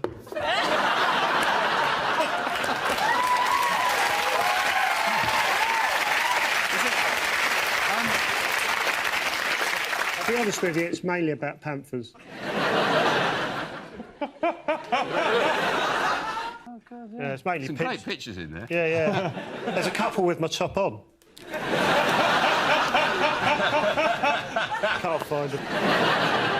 Morrissey's got one out as well. Morrissey's got one out. Yep. Yeah. I like to read them in tandem. I read a line of Fergie's, then a line of Morrissey's. So he goes, I wept for days when I realised my bicycle would one day rust. Rooney is an arsehole. OK, let's have a look and see if Alex Ferguson's up there. Yes, Alex Ferguson's autobiography was released this week. In the book, Ferguson is scathing about David Beckham, Roy Keane and Wayne Rooney. If that lot ever learn to read, they'll be livid.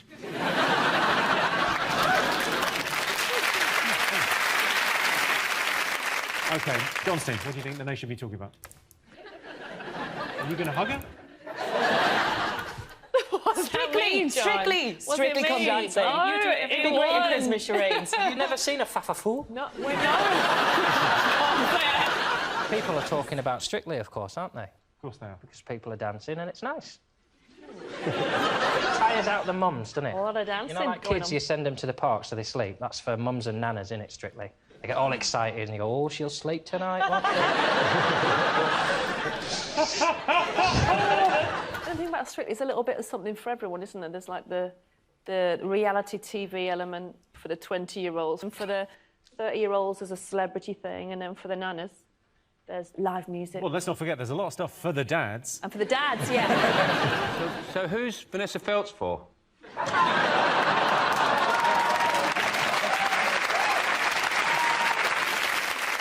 I'm always fascinated by Britain's refusal to let Bruce Forsyth go.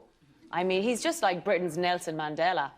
He is our Nelson Mandela. He is. They're going to be wheeling that man out in 20 years' time and going, what was that, Bruce? Is that a joke? Tap once for yes and tap twice for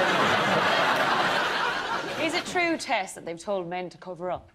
Have they done that? Oh, Ben last week. Oh, was it? Ben, when he was doing the samba. Well, no, because the rumours were he's going to have a bare chest. And I'm sure further down the line, ladies and gents, he will have a bare chest. Oh, my God, you heard it here first. It is frustrating, though, not that they can't take their tops off, isn't it? Quite frustrating. I just think it's a shame. Like, I find it frustrating. Like, I'm not allowed to go bottomless on this show.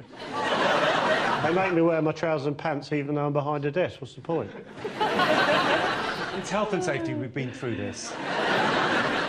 Christian, would you ever go on Strictly? I have been asked. It's basically middle-class porn, isn't it? That Strictly come down to, as far as I can tell. I mean, it's like... it's the job of the female newsreaders to sort of bounce around to entertain the bloke. Like your sister. And... Well, this is...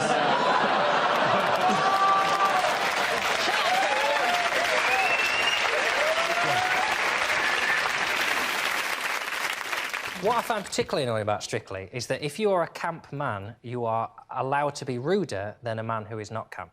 For example, if I were to watch Rachel Riley dance and I were to say, your bottom looked like a sack of potatoes there and frankly it made me sick, there'd be complaints. But if I were a camp man like Bruno and your bottom looked like sack potatoes, you know...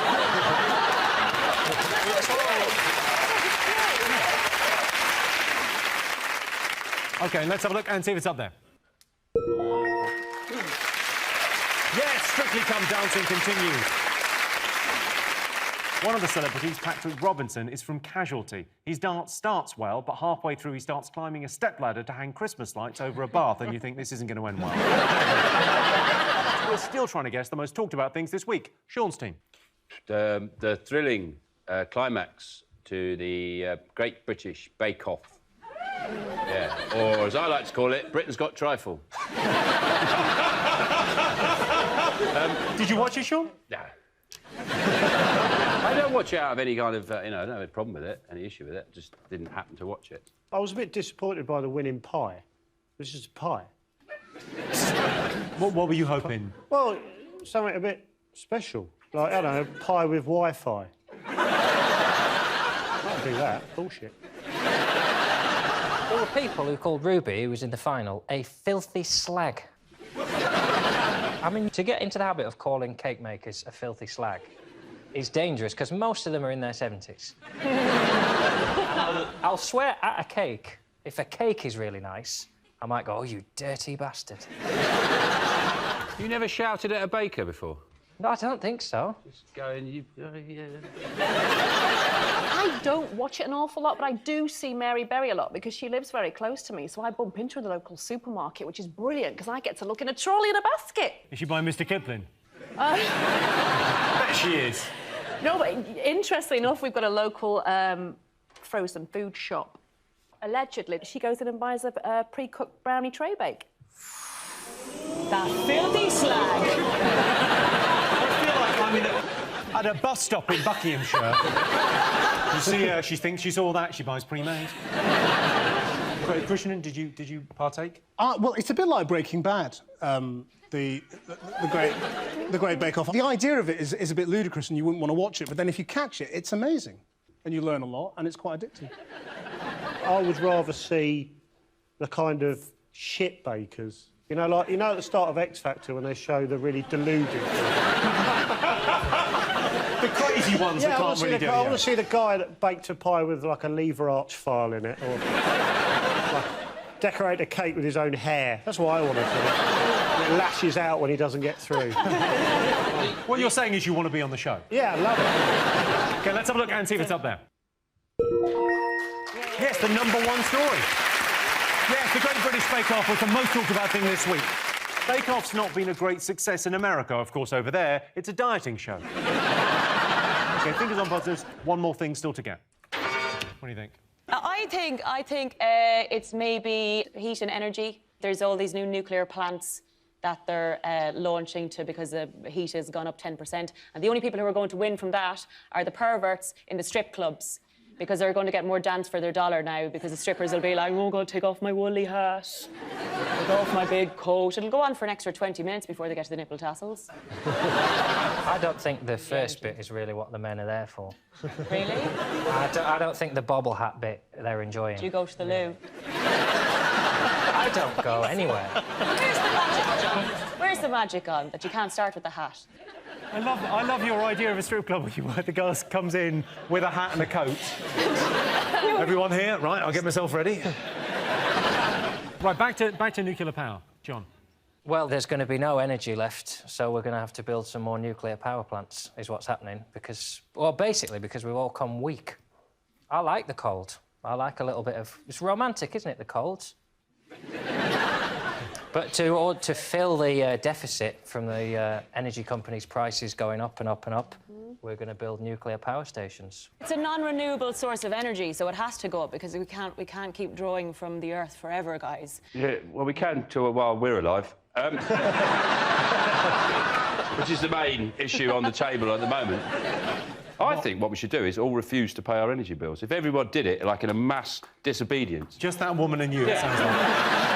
It's two. Once you've got two, She's only you've got clapping her four. hands to stay warm. She's like, oh. Just everybody, just choose a quarter. We just choose one quarter, and everyone just says, no, sorry, we're not. Because there's 6 energy companies, and it's a cartel, really. There's no difference. Yeah. And then what they need to do is people generally need to have, like, some kind of civil disobedience. I'm trying to be like the utility Gandhi. That's who I see myself as. And everybody just says, no, we're not paying it. And that quarter, give us nobody... Because they can't cut everybody off. They get their energy from Russia, though, so it'll be the Russians who just turn the tap off. You just go, you don't pay for gas, you don't get gas.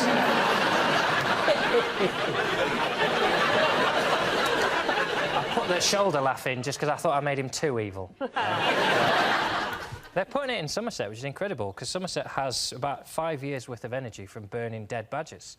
Pile them all up. They just set fire to the badgers. They could keep toasty warm. Or don't shoot the badgers. Put the badgers in like a hamster wheel. Get them working. Joe, you're probably an expert on this, I would imagine. What do you think about nuclear power? Well, I'm not... Yeah, I know we need more energy, but I'm not really bothered about electricity because I quite like sitting in the dark. And I own a pair of night vision goggles. So I'm quite happy. What happens with night vision goggles if you wear them in the day? It hurts real bad. Yeah, I was wearing them, I opened the curtains, didn't realise 8 in the morning, lost one eye. OK, I can tell you it's not one of the most talked about things this week, but the nuclear power station will be built at Hinkley Point, or as it will be known in 5 years, the Forbidden Zone. Fingers on buzzers, one more thing to get. Go on. It's the christening of the royal baby. Yeah. Exciting, wasn't it? They christened him his official title, which is Prince George Asda. So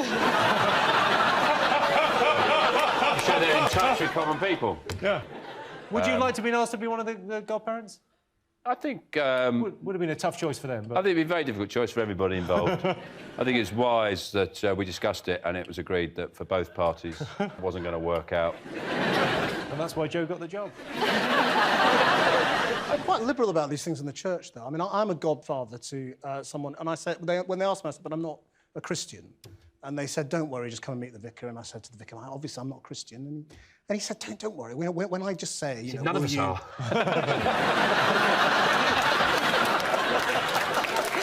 Sorry, carry on. Well, he basically told me to lie. He said, you know, when they ask you the question, you know, will you bring this child up in the tradition or whatever it is, just say yes. It's fine. Joe, I was saying the big scandal was that some of the royals didn't get invited. I was like, that's good. Christenings are shit.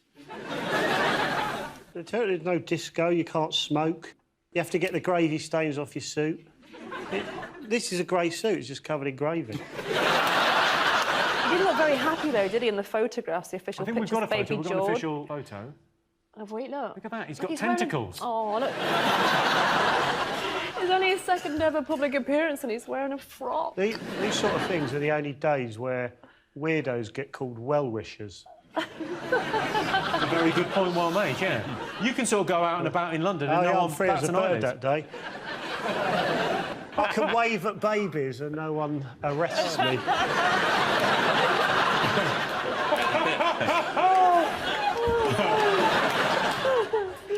I never care about other people's christening. I have just come from St James's Palace, actually, from here. I was at a royal reception with Prince Charles and Camilla. What were you doing at a royal reception? No, they're going off to India and Sri Lanka, and they wanted to get in the mood, so they invited some British darkies. And what now? Sorry, so they're going to... So glad you said it, not me. They're going where, sorry? They're going to India and Sri Lanka. And they invited you round to kind of get... Yeah, me and a few friends. Get in the mood, get some travel curry. We've got a picture of you there. Let's have a look. There you are. Oh, gosh. That was quick. Well, they're pictures. They're just... You can email them. We'd have to go into Snappy Snaps to get it developed. Yeah, well, there I am, sucking up to Camilla. What did you talk to Camilla about? I talked to her about something really serious. We are both patrons of the same charity. Oh. So I talked to her about that. It won't get reported as a serious conversation. Whatever the royals say, in the papers they put, they quipped, or they... As if they're these piss-funny, hilarious... The front page of the paper said, "It's the first time the baby's been quiet today," joked William. It's not a joke, is it? That is a statement. That's just a fact. He was noisy, and now he's not noisy. You cannot tell these people they're funny. They get enough, they get driven everywhere and carried in gold carriages. They need an honest appraisal, at least, of their comic talent. To be told, fine what you do, but that's a shit joke. OK, let's see if George is up there.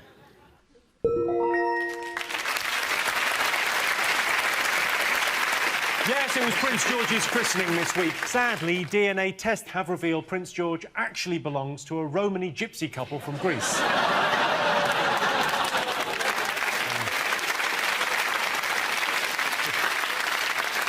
So, those were the most talked about things this week. But in other news, the German Chancellor, Angela Merkel, has accused the American Secret Service of bugging her phone. I'm not being funny, but if history's taught us anything, it's keeping an eye on the Germans. Never a bad idea.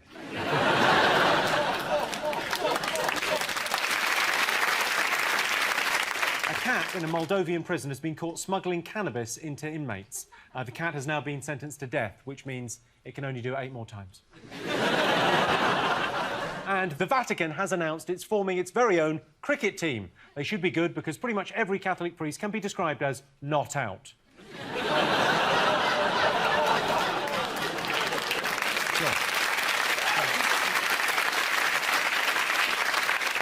So at the end of that round, Sean, Joe and Christian have 3 points, John, Tess and Aisling have 2 points. Our next round is Pick of the Polls. John, Tess, Aisling, pick a question. Can we have the robot, please? Of course you want the robot. A recent survey revealed 61% of people would be happy to shop at a fully automated store with no human interaction. So we asked our studio audience, would you rather be served by a machine or a human being? It's really annoying, isn't it, when you're in a supermarket and you use one of the automated tills and a light is flashing, it's either the DVD or a bottle of wine, and you know, you need help. They never work, those things. You're supposed to pay for them before you leave. I've lost it with them. I've just shouted at the machine. So I've swiped this loads of times, and I've just said, look, I'm taking the chicken, OK? Do your worst. The chicken's coming with me. So I'm hostage tonight. I walk out of the shop like this, go, I'm having this chicken, OK? I've tried to pay. You won't take it. I'm going. Drives me nuts. Yeah. And then you swipe, nothing swipes, and then you go, an apple, no sticker on it, just goes boop, and you go, what the... Get in your head. Occasionally, I like to put an unexpected item in the bagging area just to hear a woman's voice.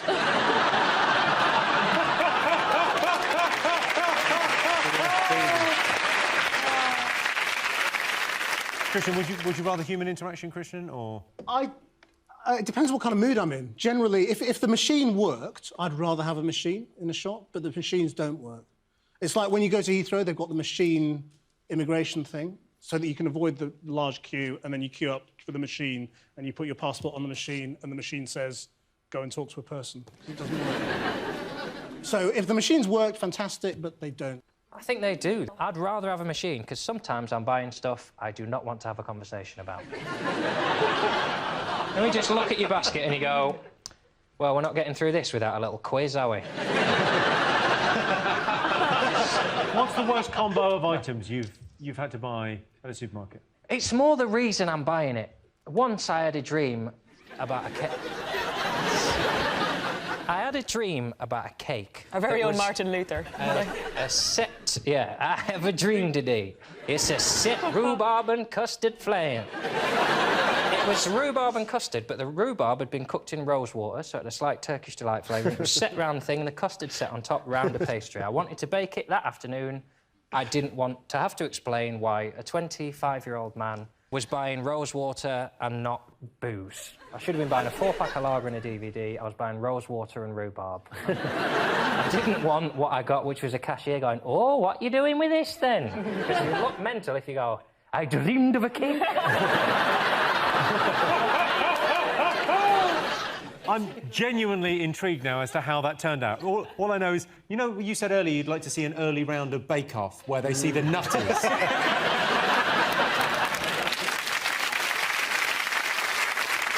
OK, so let's get some answers on this. We asked our studio audience, would you rather be served by a machine or a human being?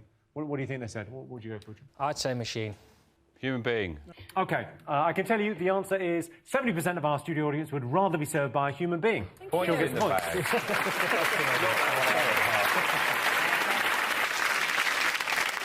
OK, Seanstein, what do you like the look of? I like the look of a crying woman. This week, a man was jailed after forgetting to book his wedding venue and phoning in a hoax bomb threat to try and cover it up. It's a brilliant story. So we asked our studio audience, have you ever lied to get out of an awkward situation, yes or no? I love that story. It's a great story, isn't it? That's You must have incredible. had- Did you have that on the news? We didn't have it on the news, but it was a fantastic story. We should have had it on the news. But I thought it was a bit harsh. What, that he got prison time That he for got that? prison time because I thought, well, I understand that. I would have done that. Not a bomb hoax, though. You say that's OK to do bomb hoaxes because you've messed up. No, I think it's quite right. I personally think he's so stupid he won't even know where he is. He'll probably think it's just a really long, tedious honeymoon. What I like the idea of is that the ideas that he rejected. He had a list of ideas like Triffids, no, Vikings, ooh, lava from a volcano. He went bomb hoax. OK, I've got a question for you, Joe. If you were getting married, right, to a lovely lady... Hey? No. Bear with me on this. If you were getting married to a lovely lady and you've forgotten to book the venue, I can't imagine you not being very organised, but imagine a scenario where you've forgotten to book the venue, what would you do in that situation? Hire a sniper rifle. Hire one? Yeah. Not made of money. Sniper. And that's that bit of the yellow pages go, sniper rifle hire. Oh! There's a gap in the market thinking about it. Or I would just say the venue's double booked.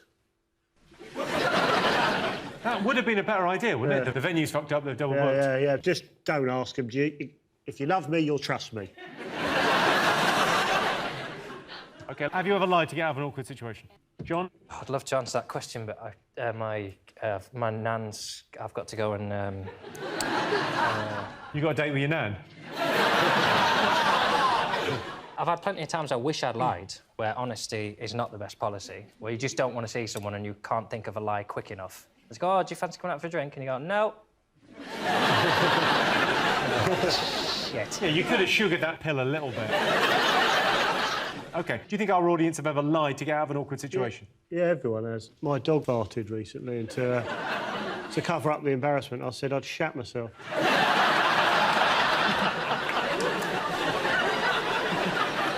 OK, so let's get some answers on this. So, yes or no? Yes. Yes. OK, I can tell you the answer is yes. 93% of our studio audience have lied to get out of an awkward situation. Things get out of hand so quickly. I once heard of a girl who lied to her husband about how she got pregnant, and now there's an entire religion.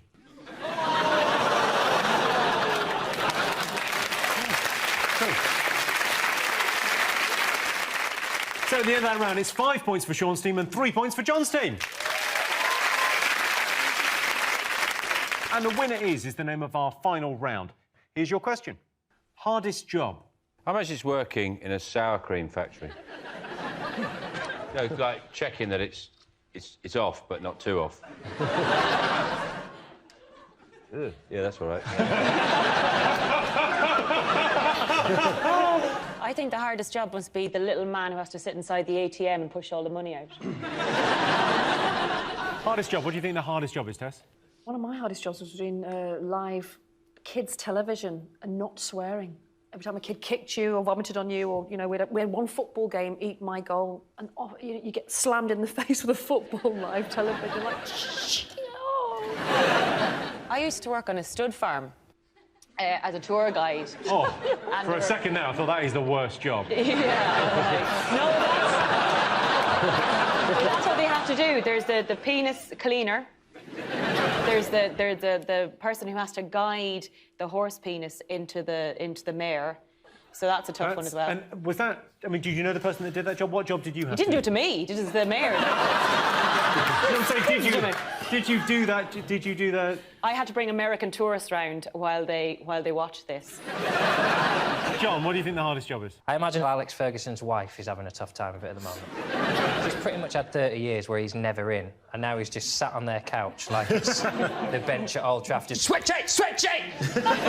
If you want to change the channel, Alex, you can do it yourself. Spitting all over their living room floor.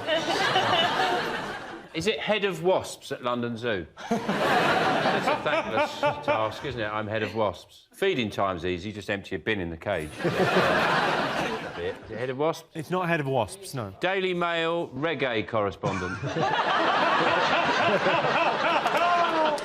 I'm head of reggae at the Daily Mail. No? The company that makes Jim will fix it badges is struggling.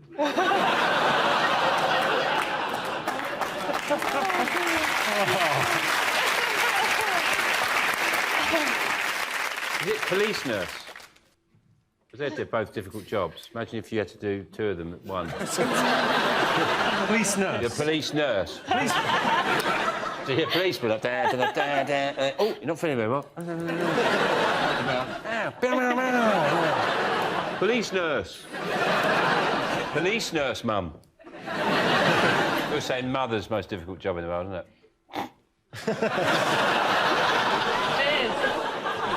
Sean, take that back. Rather than welding and a North Sea oil rig. You get a lunch break on a North Sea oil rig, don't you? Don't get a break if you're a mother, though, Sean. Yes, you do. It's the whole job's one long tea break. It's just a long tea break. Have you stayed at home all day with a small child? Yes, I have, yeah. Have you fed it from your boobs?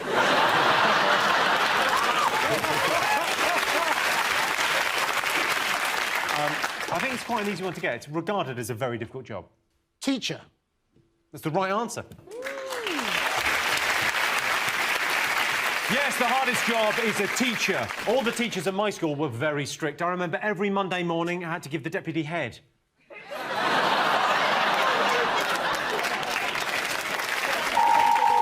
Well, that sound tells me it's the end of the round and the end of the show, which means the final scores are John, Tess and Aisling have 3 points. Sean, Joe and Christian are the winners with 6 points. Thanks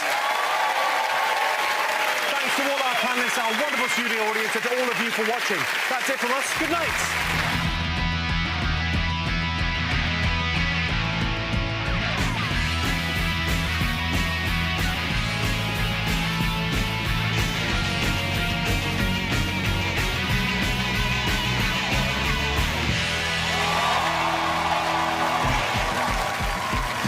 On 8 out of 10 Cats, off the brook, it's Alex Brooker. Why Pet, it's Chris Ramsey. And their team captain, John Richardson. And facing them tonight, the beard and the wonderful, it's Joe Wilkinson. From Man Down, it's Roisin Conity. And their team captain, Sean Locke. Now, give your host, Jimmy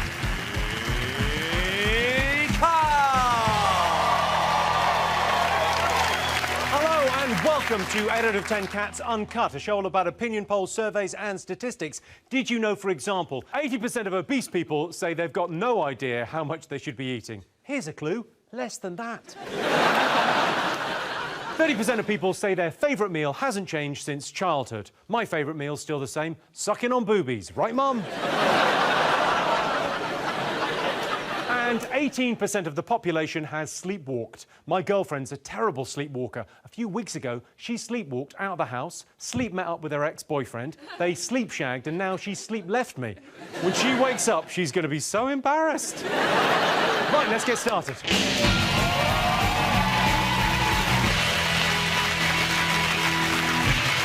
What are you talking about? That's the name of our first round. It's our panellist's job to guess the British public's top 5 most popular talking points. Sean Steen, what do you think the nation have been talking about this week? I think people have been talking about Guy Fawkes Night. Did you go to a bonfire? No.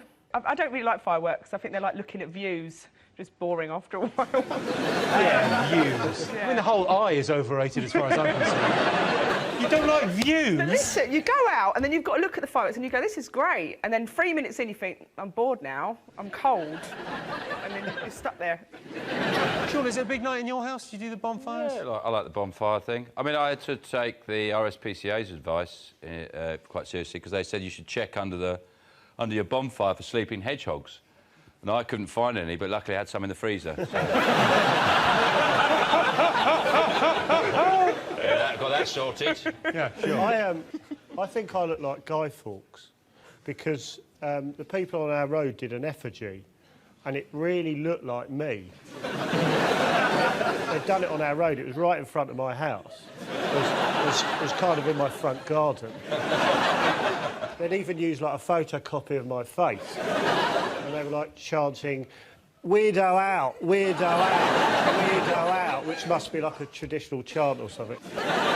John, did you go to a fireworks display? It was a landmark year for me. This was the first year when I couldn't even be bothered to go to the window to look. Usually, if I hear some, I'll go and have a look at my neighbour's fireworks. But this year, I just thought, nah, I'm enjoying Gogglebox. I think anyone who pays an entrance fee to a bonfire display doesn't understand what the sky is. Like, £2 in, I'm going to stand on that car over there and play with my £2 that I've just saved. Taunt them with it. Yeah, just... The best firework display, I think, in history was in Scotland a couple of years ago. It was meant to last half an hour, but due to a technical hitch, all the fireworks went off in under a minute. Let's have a look. This was meant to last half an hour.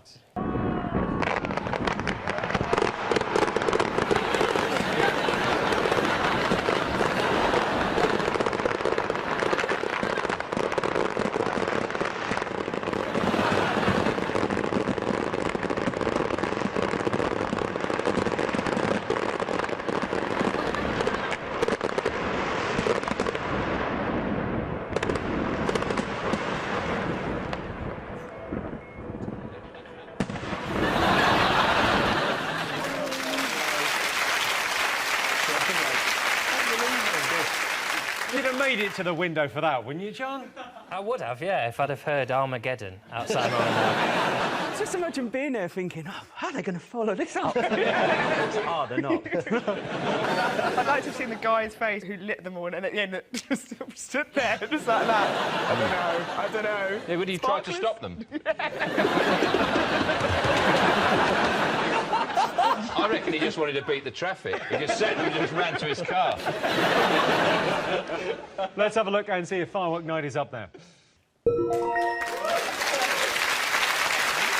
Yes, it was bonfire night this week. In one town in Kent, locals burnt an effigy of Apprentice star Katie Hopkins, which seems crazy because you can get the real Katie Hopkins for £75 plus travel. That's always the fascinating thing about effigies, isn't it? Is you can see the start of it thinking, yeah, I'm going to make an effigy of Katie Hopkins. And then you start it, and then hopefully, after about 10 minutes, you go, what am I doing? And then stop. But it's the desire to finish it. Yeah. Have you got, like, loads of half-finished effigies in your garage? Yeah. Your one's nearly done. It's the hair I'm having trouble with. I can't get it quite like an ice cream. I want it to be just right, Chris. OK, John's team, what do you think the nation have been talking about this week? What about the Tesco? Tesco have got new technology that means they can scan your face and tell you what you want to buy when you're in a garage. I'm not sure. Is that a good idea? I mean... I could do that. Petrol. So Tesco's are rolling out new advertising screens in 450 of their petrol stations. They use hidden cameras to scan people's faces to determine their age bracket and if they're male or female, and then they can sort of market products to them. So how do they tell you what they think you should buy? Do they whisper it? Do they come up to you and go, I think you need some crisps? I think they would look at you, Sean, and go, I think moisturiser, maybe, you know. Prunes. Fly spray. They've had this technology in toilets for years, though. I go into a garage, and when I get in a cubicle, it tells me exactly what they think I'd like to do to someone and who I can call.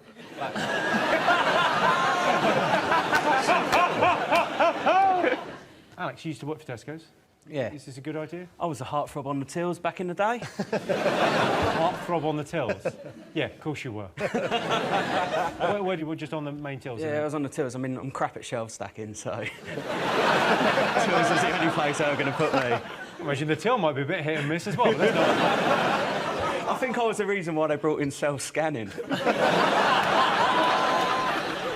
The long game of it is to improve shopping experiences around the supermarket, and I don't think that's going to make much difference. If they want to make shopping better, I just think it's simple. Just make a shopping trolley that adults can sit in.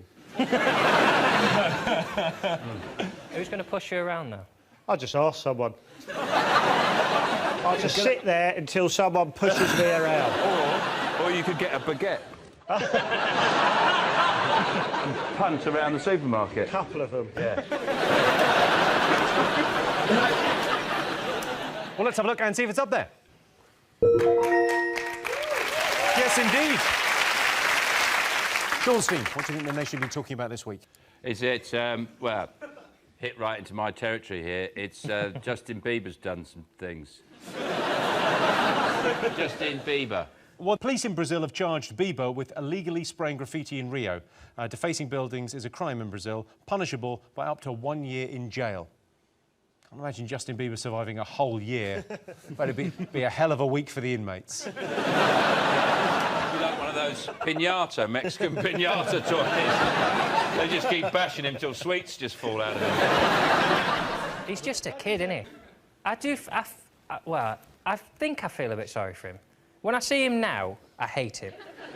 But, you know, he first did a video when he was 16 of him on a guitar, and he's a really nice little kid in his mum's house, doing a little song, and then I kind of think, I think we made him a twat. I get really upset because, as a believer, you know, and I know you'll find it unbelievable that I am a believer. I find it unbelievable. I'm sick and tired of unbelievers mocking our beliefs. Well, I can tell you it's not in our top 5, but Justin Bieber appears to be having a meltdown in Brazil. According to tabloid reports, whilst in Brazil, Justin Bieber allegedly visited a brothel. He must have ordered off the kids' menu because he had a mini sausage, fish fingers, and then he spilt his beans.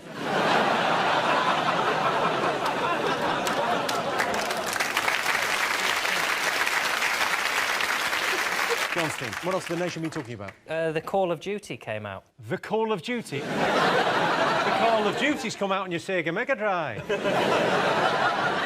On the first day it came out, it made $1 billion worldwide. So it's bigger than any film, any music, just huge.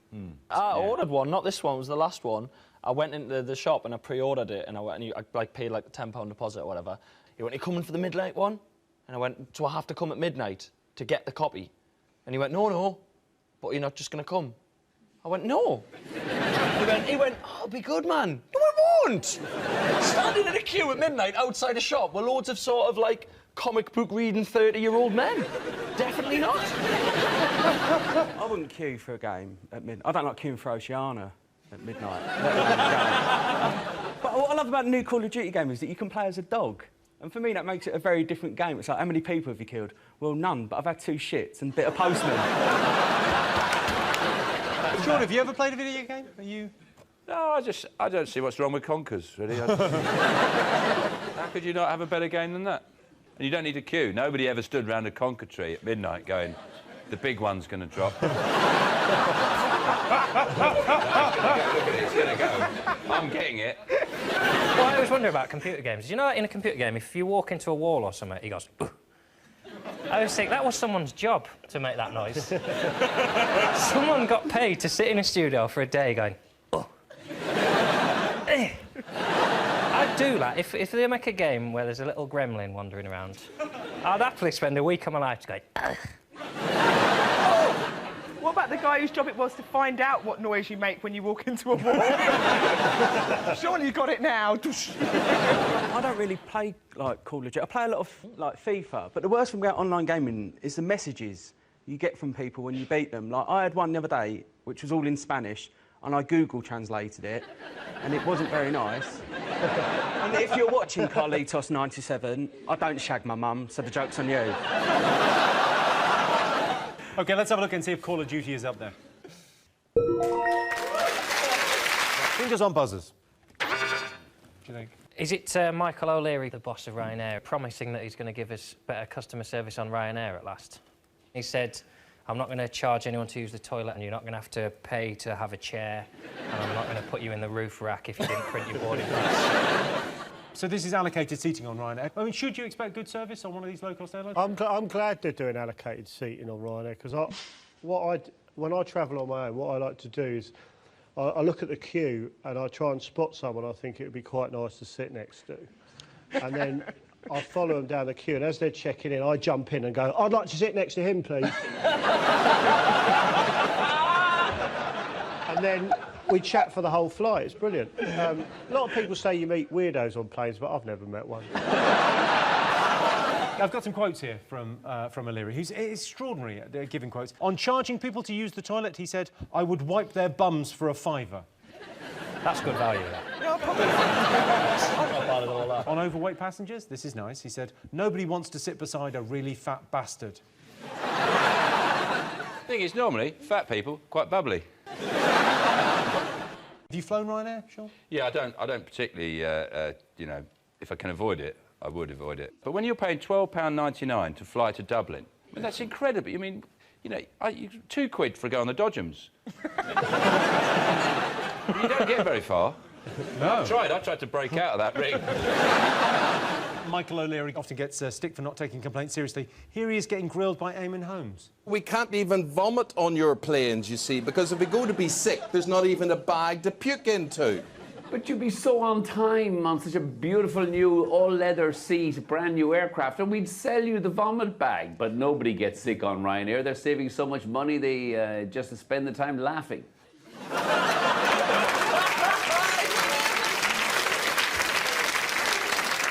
The worst thing they do, that punctuality argument, when you land on a flight, and if it's on time, they do a little... That is the very least I expected, that you wouldn't kill me. I was on a Ryanair flight once, and the tape machine had broken down, and the bloke had to do it himself. You know, and he came over the tunnel and went... Ryanair flight on time. That was worth the £2.40 I'd spent on the flight. OK, let's have a look and see if Ryanair is up there. Yes, Ryanair has agreed to offer allocated seating. I tell you what you can't take away from Ryanair, their headphones, because they don't give you any. Right, fingers on buzzers, one more thing still to guess. I like the story of the Indian mission to Mars. A few years ago, the Chinese put a mission into space, and it's quite funny. It's a very similar response to it. The Chinese went into space, and the British press had the same kind of reaction they had with the Indian one, which is a bit like Cool Runnings. It is. It's a bit like, what? The Indians go, you know, they've got a space mission going on. Yeah. And the thing I think's odd about it is it cost like 48 million. No, but this is it. This is why it's controversial, because Britain gives £280 million in aid annually to India, and the mission costs £45 million. They go into Mars. So we're giving them this money, and they're leaving. It's like you've lent your mate money who's skint so he can come out on a night out, and he's got a round in and hasn't got you a drink. I'll tell you what's mad. The cost of it is half of Gareth Bale. That's what's... Real Madrid could have bought a slightly shitter player and gone to Mars. Well, you put it in those terms. Roisin, would you like to go to Mars? No, thanks. No. It wasn't like a date suggestion, was it? Sounded like one, Jimmy. I don't understand. It's got so much poverty there, and I think their priorities are completely mental. It's like someone who's got a Vauxhall in their garden with no wheels, yet they'd put tinted windows in and a sound system. They've got so much poverty there, they can't justify spending that money going to Mars. When I'm skint, the first thing to go is space exploration. I'll cut it out.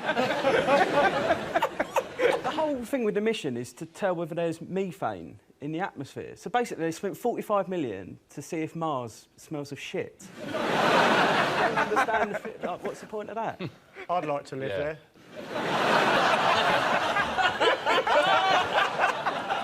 Joe, over to you. I'd like to be the first person to live there. It'd be brilliant, because you could probably get a house with quite a big garden. Big enough for a trampoline. I don't think you need a trampoline there. I think it's bouncy. Well, that's why I want one, mate. Goes well, I'd run a small business. I'd start a pub. And I'd call it the Mars Bar. It's a proper joke. One proper joke.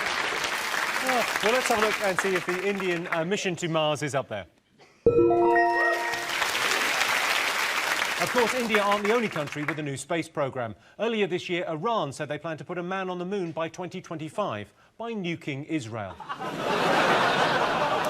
So those were the most talked about things this week. But in other news, during their trial, it was revealed that Rebecca Brooks and Andy Coulson have had an affair. We don't know if Andy Coulson was tapping phones, but we do know he was tapping Rebecca Brooks. And if anything, I think that's worse. Sir Alex Ferguson's book has become the fastest-selling piece of non-fiction in history. Alex Ferguson's book details his incredible journey from slightly pink to red and ultimately a bright purpley colour. Wayne Rooney's very keen to read Ferguson's book, and he'll get onto it just as soon as he finds out what's happened to this very hungry caterpillar. So at the end of that round, Sean, Joe and Roisin have 2 points. John, Alex and Chris have 3 points. So our next round is Pick of the Polls. Sean, Joe, Roisin, pick a question. The bear, please, Jimmy. OK. Last week, an 80-year-old Russian man survived a fight with a bear. True story. He bravely kicked and headbutted the bear before the bear threw him off a cliff. He survived, but a bear basically came at him and he fought him off. So we asked our studio audience, do you consider yourselves brave? Yes or no? I was really hoping you had a clip. I'm not dismissing the bravery of a man, but it sounds to me like he survived because he got thrown off a cliff. I'm going to speculate, had the fight continued, he would have got the shit kicked out. He was an 80-year-old Russian shepherd. He was approached by a bear in a raspberry field. So this is true. This is a nursery. This happened this week. Approached by a bear in a raspberry field. He showered him with kicks and headbutts. Reporters say he managed to knock the bear off balance before it threw him off a cliff. He was hospitalised with bruises, bite wounds and 4 broken ribs. Wow. Discharged within a few days, and it's not known how the bear is. I just love it how we're sitting slagging a man off who fought a bear. We're like, ah. We're sitting in London in a warm studio. He fought a fucking bear. Yeah, in a raspberry field. Get over it. What's a shepherd doing in a raspberry field? How mobile are these raspberries?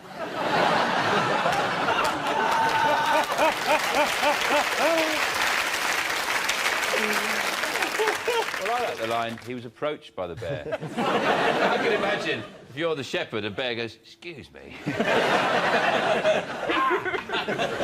The thing is, to be fair, we've only got the shepherd's version of this story. I'd like to hear the bear's version. In bear news, a bear was sexually assaulted today by a mad Russian.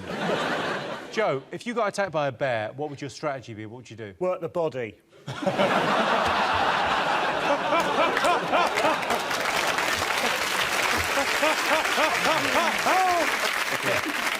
But you know, I mean, I wouldn't be.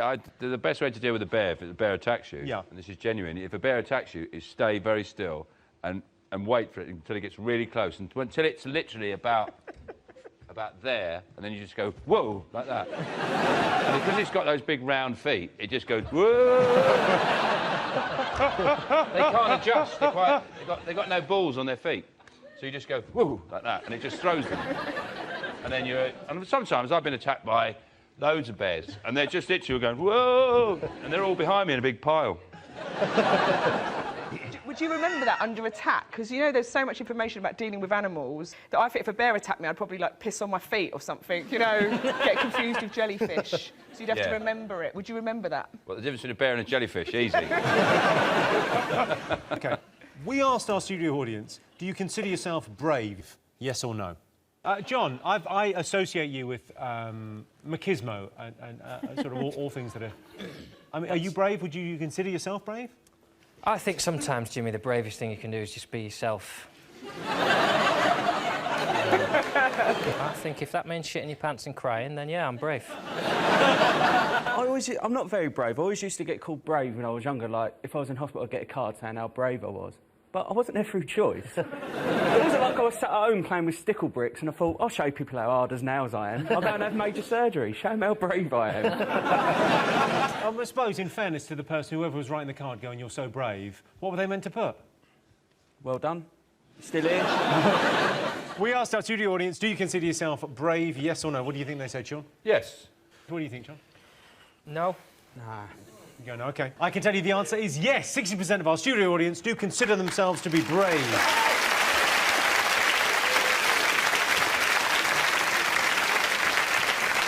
Interesting fact, I'm actually a very brave little boy. And I know that because my mummy told me. OK, John Steen, what do you like the look of? I like the look at this guy with the beard. OK, it was the World Beard and Moustache Championships in Germany this week. So we asked our studio audience, do you think facial hair is attractive, yes or no? Call me sexist, but not on women, no. John, you've got sort of the beginnings of facial hair, haven't you? You've got... Well, this is just laziness. I just can't be arsed to shave all the time. It's just a waste of time, isn't it, shaving? It's fun, though. I grow it because it's fun. I get it just long enough that I can shave it in instalments. And I'd shave that bit first, so I get a little neat beard, and then I crop it under like that, so you get a little wanker beard. And then you leave it. I feel sorry for women that never get to do that. You never get that. Oh, I've done that. Machine, what do you think? Depends what's going on with the rest of the face. You can't judge. How do you mean, what's going on with the rest of the face? What? Like, it's, asking do you think facial hair is attractive is a bit like saying, do you like teeth? Like, you know... Yes! Yeah, but, you know... I like teeth on a girl. Yeah, but, you know... I can't believe we're even having this discussion. Like, look at Joe. Yeah, I'm dynamite. Do you like it? Do you actually like it? Of course I don't. Who would like this? It's fun, facial hair, and it's warm as well for winter. It's like a cardigan for your face. Chindigan. It's not attractive, though, is it, to answer the question? It's not sexy, is it? OK, what do you think? I'm adamant it's a yes. I think it's very in at the minute. Like, I mean, definitely not that. But, I mean, Joe's... Well, no, not that either. But, like, a kind of... like a designer stubble, like what John's going on, I think it's very attractive. Well, you're very kind to say so. Not a problem. Have you grown a beard? Do you want to try one? Do I want to try one? I've brought moustaches. Definitely. Oh, my God. I think that's the one for me.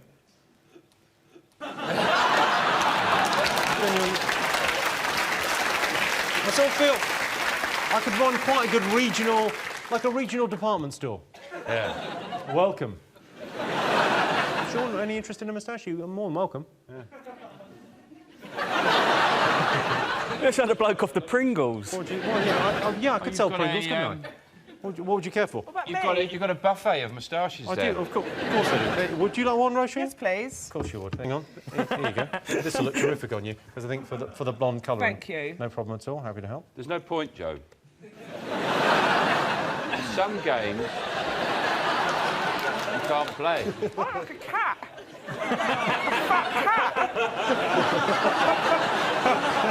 You really do look like a cat. Leave it on. I like it. It's... Leave it on for a second. I'm loving it. Did you, It's not unattractive, but you do... I look better. I like that. Yes, I am a murderer. It's not my fault. In terms of attraction, though, I mean, that's pretty sexy, right? Sean? I feel like I'm in a strange nightclub and I go, oh, they like it. I'm going to give one to... should we give one to... Should we give John a proper moustache? It'd be lovely for him to try, wouldn't it? Moustache, how very dare you. Fill your boots there. You bounder, you cad. Well, I very much like it on you, actually. You've awakened something dark within my sexuality. Thank you. John looks like a magician. Is that supposed to be like this? It really hurts. That's a really good look for you, trust me. I'm like forgetting things, it's nipping that hard. You look like a rival cat, you look like you've got whiskers on. I'll go on for you, Joe. You can just see what you'd look like with a beard.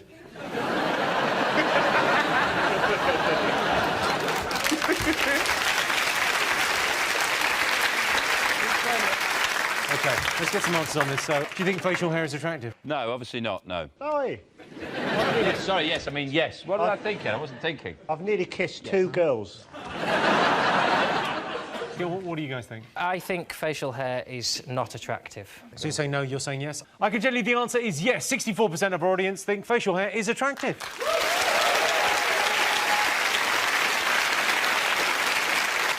Different beards can mean different things. For example, a Santa Claus-style beard means friendly with kids, whereas a Joe Wilkinson-style beard means too friendly with kids.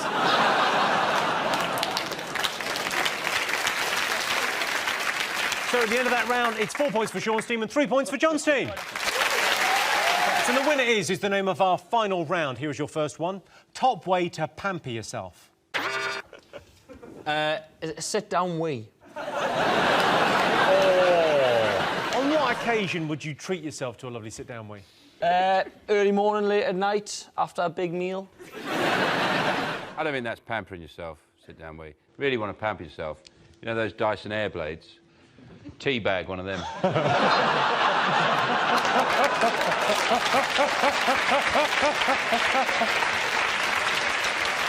It's risky because you've got to have 1 foot on the door as well. 1 leg up. Actually, the facilities manager wanted me to bring that up with you, and I'm sort of looking for the right time to mention that. Yeah, well, if you're wondering why it came off the wall. John, how do you pamper yourself? Just get drunk, really. Pampering, for me, as a word, means like, oh, I'm going to pamper myself senseless this weekend. I'm going to go out and get absolutely pampered. Well, number 2 is an expensive glass of wine. So a lot of people do that as a little treat. No, they don't. Have you been out into the world? People out there, oh, this weekend I'm going to have one good glass of wine. People have glass at Yates's at 9 o'clock. What is the best wine you have? I just want 1 glass. They go, what is the cheapest wine you have? I've not been to a Yates's, but it's a wine lodge, yes? Yeah. Well, of course, you'd talk to the sommelier about what's on offer, and you would order the finest wine that they had. A carton of your finest wine. What is good on the way down and back up again? OK.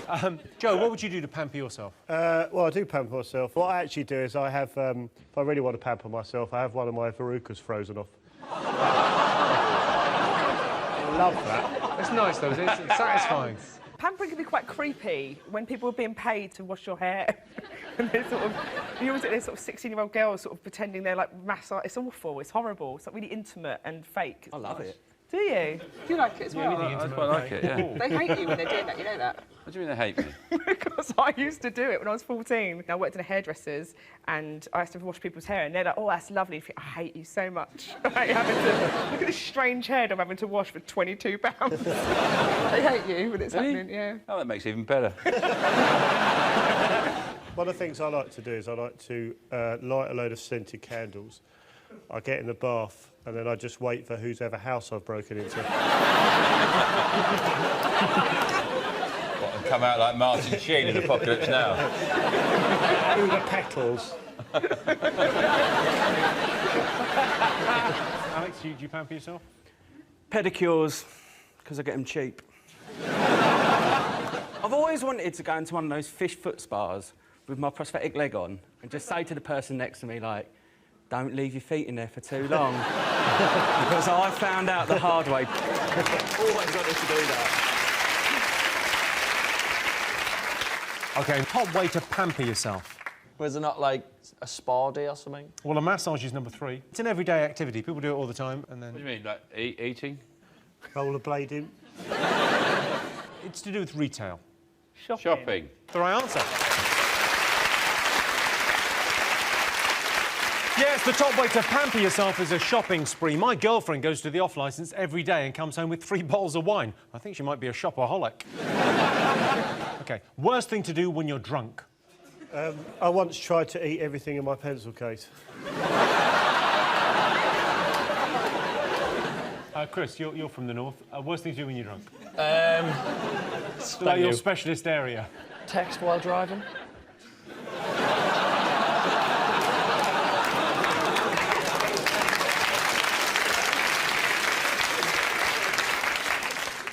Deny it, in my experience. Pretending you're not drunk when you're clearly pissed. It's horrendous. I've had times when I can't even say the words "I'm not drunk" and still sworn blind. Oh, is there a fact you'd even accuse me? You get quite a lot older when you're drunk, don't you? It's a really Slightly old Irish. man. Slightly Irish. It's called acting. And I am shit at it. Roisin, what's the worst thing you've done when you're drunk? What do you think? I always get drunk before I go on holiday. So I've gone on holiday once with one leg shaved and fake tanned and the other one completely white, and I had to do 3 days on holiday like that. I've gone on holiday with one shoe and a bra. That's On your feet? No, that's what I had in a suitcase, but there was 2 suitcases and I was so drunk that I took the suitcase, it was empty, and it had a bra. It wasn't even a clean bra, it was a bra from another holiday. OK, worst thing to do when you're drunk? I like to go to Battersea Dogs Home, see how many dogs they'll let me have. Come on, I can take... I've got a wheelbarrow. Just put him in the wheelbarrow. I'll look after him. Don't worry. I'm fine, I'm brilliant with dogs. See if I can get about 30 dogs. Because they won't let you take them if they think you're really pissed. They are weird. If you like get that. into the cages and lie down with them. What do you think, Alice? What would you do? Send Snapchats to your female friends. So many of them don't talk to me anymore. What's he talking about? What's a Snapchat? It's like... Oh, Grandad's woken up. Do it again, I'll do it again. Oh, this was Snapchat. Go on, what Snapchats have you It's sent? like a little app on your phone, and you send a picture to someone quickly, and then it automatically deletes after 5 seconds, or how many seconds you want it to. Why does that exist? It's so people can send each other photos and then they know that they're gone. They can't. The other person can't save them. I don't understand. Right. I genuinely don't understand. People send each other dirty photos and then they can't show their mates. It's flashing, then. So it's basically flashing. What they've done is... It's someone that you know. How well would you know someone before you did that? Oh, not at all for me, but you know.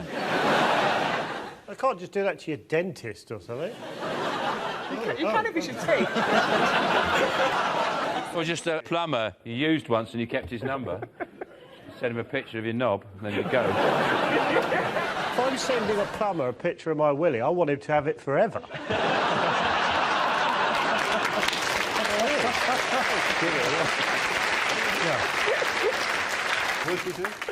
Stripping off is never a good idea, is it? That's the right answer.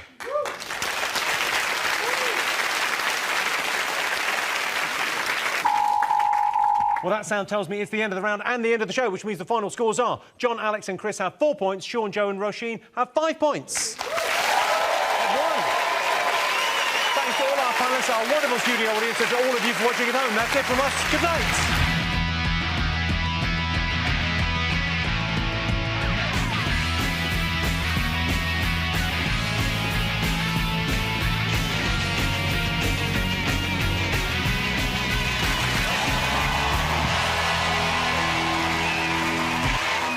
Tonight on 8 out of 10 Cats, that's dull business. It's all Hollywood. Here we Joe. It's Joe Wilkinson and their team captain, Sean Locke. And facing them tonight, Gone to the Wild. It's Dawn O'Porter. Back of the net, it's Rob Beckett and their team captain, John Richardson. Now, welcome your host, Jimmy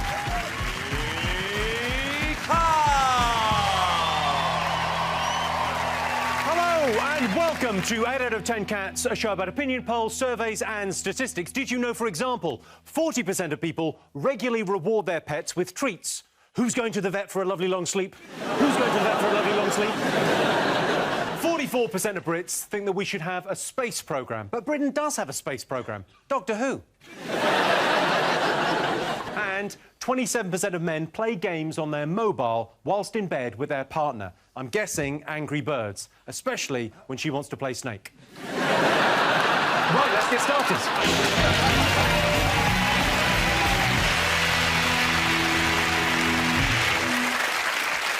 What are you talking about? That's the name of our first round. It's our panellists' job to guess the British public's top 3 most popular talking points. John's team, what do you think the nation have been talking about over the last week? Olympics, innit? The winter ones? The winter ones, yeah. Yeah, if you like things sliding down a hill, you are in luck. I saw a sport where they ski for a bit, lie down, shoot, out of a gun, out of a backpack, put it back on and then ski off again. That's the opening of a Bond film you were watching. Well, that's what how's that a sport? And where'd you get the equipment? I've not seen any of that in JD Sports. We won a medal, and the commentators got excited, and 300 people complained because commentators were getting excited, which is Michael Owen's been flown out on a big money deal. Let's just calm this down a bit. The BBC spent all this money getting everyone out there and cameras and that, and then they realised we don't have any commentators for winter sports because we shit at all of them. Matthew Pinsent's out there. If there was ever a time when this country needed rowers back home...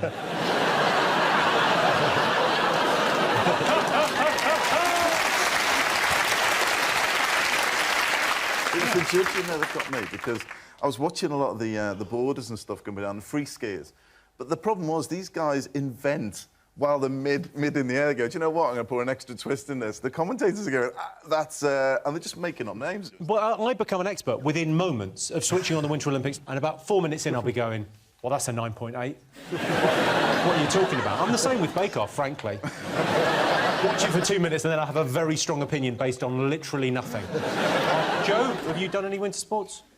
Yeah. I like them all. I like them all because I absolutely love lycra. I do all of them. I love the way it feels on my body. I feel sassy when I wear lycra. I don't care who knows it. And I like watching people in lycra. I'd watch anything it involved like. I'd watch songs of praise if they all wore lycra. So what I'd like to see in lycra, one man and his dog. Yeah. The shepherd and the dog in lycra. And a couple of the sheep sort of hanging about.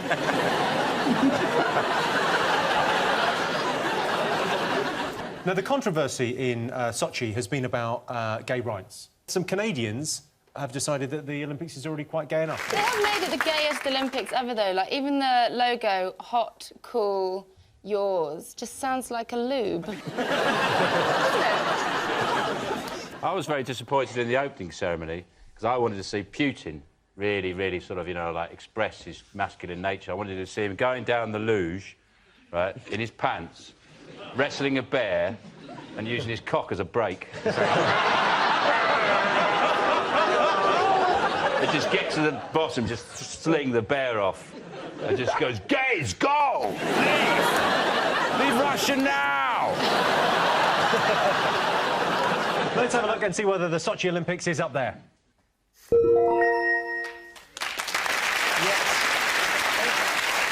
Yes, the Winter Olympics in Sochi are well underway. Britain's Jenny Jones won a medal in the female snowboarding. I haven't seen a woman go downhill that far since Britney Spears. Sean's team, what do you think people have been talking about over the last week? Floods. Oh, well, floods, yeah, definitely. It's been awful. Yeah. I'm surprised there's an audience here. I thought there'd just be sandbags with some people in canoes peeping over the top. I mean, it seems to be quite... I mean, I live down in Kent, and in the rural countryside, some of the villages have been cut off, you know, 3 out of the 4 roads in have been cut off. Use the 4th road. Oh, yeah, except it goes the opposite way. Now, what I noticed, in the next village, it has flooded, and the guy was saying he was having a dump, he flushed it, ended up in the sitting room. Oh. But, I mean, my perfect house. I'll tell you what, I wouldn't blame the floods, I'd blame the plumber. So, Paul, if the village has been affected, have you got sandbags around the house? Have you taken precautions? The village is fairly big, but it rises up, so we're sort of, you know, it's only the lower places. OK, because there's a builder in Somerset called Sam Notaro, nicknamed King Canute, who's constructed a 5-foot-high barrier around his home. Have a look. For the lawn, he's absolutely saved that lawn. My only issue is the water has definitely got to the house. I don't think he's heard his name right there, to be honest. I don't think the other villagers are walking past that and they're going, you see what he's done to his house? King Canute. Have you been affected by the flooding, Rob? Nah. No, I've not been affected. I mean, I find it funny they've sent the soldiers in. What are they going to do, shoot the clouds? What do they do? Well, just neck or nominate each other to drink the flood. You know, they rescue people. Why don't they do it, you know, like in Greece with the big giant bananas? You know, you just go through a village with those big bananas. Everyone gets on it. And just go... You joke. In Surrey, an emergency shelter has been set up in Thorpe Park. I mean, that'd be amazing if your house has been flooded and you feel miserable, and then log flume. Yay! I've been affected. You've been affected? Yeah, I think it's ruined the news. OK, here's Ed Miliband visiting some flood victims. Have a look. Hi, how are you? It's our luck, is it? Yes, it is indeed. It's, you know, it's interesting you've come out. Yeah. You talked about 2003. Yeah. Of course, we had flooding here then. There was a report. There was a report done by the Environment Agency, and funding wasn't provided by the then Labour government. Well, look, we now actually have a plan to get a bund put at the back. And so we have got funding coming. I guess the issue is... Can I make a suggestion for today? Can I make a suggestion for today? The issue, Mr Miliband, is that why are you actually here? Because what I'm hearing from local residents, actually they're not actually interested in people just coming for a photo opportunity, you know, talking about local issues when they don't know what's been going on locally. So I wish you'd done a bit of homework before you turned up here. Gone badly. I love that. What he should have done there, and he's got a lot of respect from the British people, if he'd just gone... and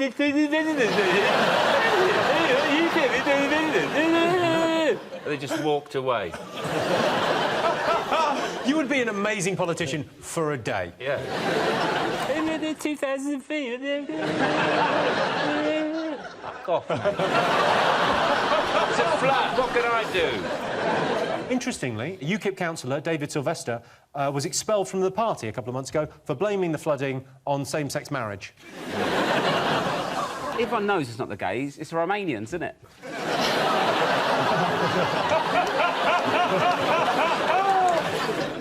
I'm worried the floods are going to give bungalows a bad name.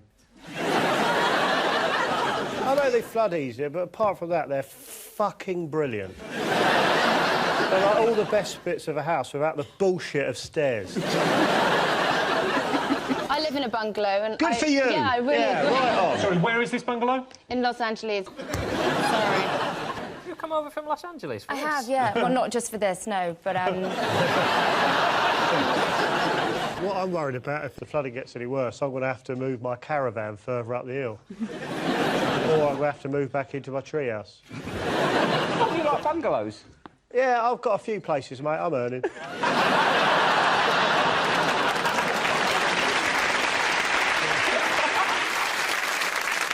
OK, let's have a look and see whether it's one of the most talked about things this week. Of course. Of course, the flooding. Yes, floods have been devastating parts of the UK. Eric Pickles was the first minister to apologise for the flooding. He filled his bath too high, and when he got in, Somerset flooded. OK, fingers on buzzers, one more thing to get. What do you think, John? Well, it's the ongoing thrill ride that is the Scottish independence debate, I imagine. George Osborne has laid the law down to Scotland and said, if you don't want to be in us... You're getting George Osborne and Beyoncé mixed up again. The one that isn't Beyoncé has told Scotland that if they go independent, then they can't have the pound. The phrasing he used was stupid. He said, if you walk away from the UK, you walk away from the pound. And what you should never do is ask Scottish people how far they're willing to walk and what for. Saying they've got to walk away from the pound. I mean, like, what, all this argument over a quid? Do you know what I mean? Just let them have it. I've got a quid in the bottom of my bag they could have. So this is the 18th of September this year. The Scottish voters will be asked, yes or no, should Scotland be an independent country? What do you think, Dawn? Do you think they should go, or...? I'm in a little slight situation. I was born in Scotland. My dad lives in Scotland. Hi, Dad. Go and see him while you're over here, for Christ's sake. You live in LA, you're going to come over here and wave at him on telly and fly back. That's actually quite correct. But I love him very much and I'll see him next time. But I do think that... I'm sure he'd be thrilled with that little terms and conditions at the end. If you do not keep up the payments, I will never see you again. Can I carry on? What with your relationship with your dad?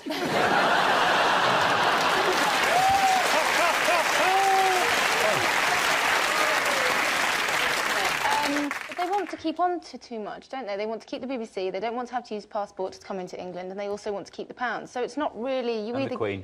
And the Queen, they either become independent or they don't, and I think that's why they haven't really got Well, much the Treasury's support. already said that it won't happen, they won't have the pound. They're all in Westminster now. All parties have said, no, you're not having the pound. I feel a bit like we're being sort of an abusive boyfriend, going, you can't leave us. You leave us, you've got nothing, love. They won't go independent, because a lot of the stuff they've claimed to like, they only do to trick us. Like, haggis is something they pretend to like, so when we go to Scotland, you have a haggis and you find out it's rancid. Oh, it's amazing. They all have a jolly good laugh about it. Same with, like, Robbie Burns. Even they can't understand it. There's no... It's just made-up language, and they pretend it's ancient Scottish poetry, which it's not. He's just gobbled it. Hig the mora fluki da pookie down there. And they go, oh, OK, that's ancient lyricism, that is. He was just pissed the whole time. Hey, and the hoagie had a bogey. This is Doubtfire. That's Mrs. Doubtfire's voice, isn't it? It probably is. I pick up most of mine from films. Yeah. Putin's been talking all the Olympics. All I hear is Alexander Meerkat. All the time. Doesn't matter what he's saying. He's a lot more likeable figure. Hey, we don't like it. It's simple. Rob, do you think Scotland should stay? Yeah, I reckon they should go, start a new currency. Royal Bank of Scotland can sort them out. They're well good with money, aren't they? They'll be fine. Sporran.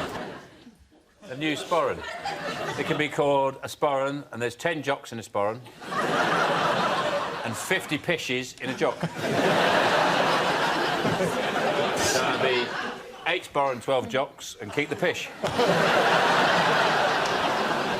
There is already a currency available to the Scots, which they can pick up any time, which is the drachma, which sounds great in a Scottish accent, doesn't it? Drachma. Hey, Jimmy, have you got any drachma? I miss all those old European currencies, like the escudo. That was a lovely one. The Escudo. Escudo. Escudo. Escudo for the dog. Everything sounds fine if you say it in an aggressive enough accent. A doubloon. Pieces of 8. Up me 12 pieces of 8. They could make it weirder now. They have a new currency. They could go a bit left field, maybe use doilies. Have you got a massive collection of doilies by any chance, Joe? You can use a doily to decorate a cake. If you dust a cake with icing sugar and then put a doily on it and dust it with cocoa powder, you get a lovely snowflake effect on the top of the cake. You're giving him cake tips, are you? Yeah, give him a few more cake tips. That's what he needs. McDonald's apple pies are nice. Do you like them? McDonald's apple pies. Have you never had a McDonald's apple pie? Fuck off. They're the ones that are hotter than the sun, the lava. Yeah, a taste of apple, them ones. I was about... You'll know if you've had one, because you don't have a roof of a mouth anymore. I was about 16, 17 when I had one of those, yeah. They are not... I didn't like them, to Tell you what, mate, stick one of McFlurry, game changer. He's not wrong either. He's not wrong.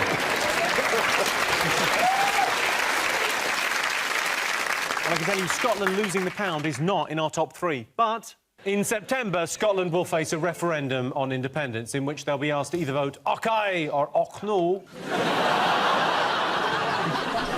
Fingers on buzzers, one more to get. Well, there was Valentine's Day. I quite like Valentine's, actually. I know it's very commercial, but there's something I quite like about love being in the air for a day and this kind of sense that everyone might get laid, apart from the married people. Yeah, it's the only time you can write an anonymous card to someone and it's OK. But it's an email now, so it's never anonymous, is it? Are you still sending emails? I'm still cutting notes out of the paper. John, did you celebrate Valentine's? Well, this is my first year I've ever had a girlfriend on Valentine's Day. Whoa. Before you applaud that, that's tragically sad, is what it is. I had loads of birds, obviously, but February the 13th, thrift measure, get rid. It's easier for people to meet people now, though. It's like Tinder. It's like an app where you just put your profile on it. People tick if they want to go out with you, or cross if they don't. So there's like 2 million people on it, this app. Lee Ryan's completed it. He's just waiting for a few more levels. OK, Paul, if I was gonna try and, you know, impress my missus on Valentine's, what would I cook her? What would be the meal? I love creating something like a good cake. Like, if you make a good sack I knew he was going to say cake. hang on. Cake, of course, a good cake. If you've got a good chocolate cake, which is a Zacatort with raspberries laced all the way through it with cream, cover it in a chocolate ganache, and then strawberries on the top. Slice of that with some cream. My only problem with that is I don't know what a ganache is. That's my only... I think you're thinking of a Viennetta, mate. That's a Viennetta. Quiz in answer, mate. You're wasting your time. When was the last time you had a Viennetta? They're very nice, don't you be sneering? I made one for a series recently. You made a Viennetta for the series? They make them, mate. But I In the factory, they're about a mile long. There's just this thing going... I actually used Indian ice cream kulfi instead of ice cream, and it was delicious. I used a mango and passion fruit. Mango in a Viennetta? That's bullshit. Joe, did you celebrate Valentine's this year? I had a bit of a mare. I found out there's a very fine line between making a romantic gesture and just exposing yourself at a stranger. I don't really want to talk about it, but let's put it this way. I've now got to do 100 hours community service. I think love can be a scary thing, and nothing's more nerve-wracking than the first kiss. Take a look at this clip from the reality show The Virgin Diaries. I'm 31 and I have never kissed a girl on the lips. We're saving our first kiss for our wedding, and a lot of people are just like shocked when they hear that. Like, really? Is that hard to do? As if no one ever does it. I now declare you to be husband and wife. Ryan, you may kiss your bride. I love you. I love you too.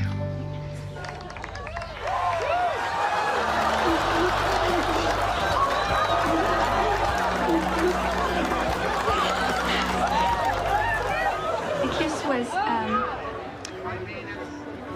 hard to explain.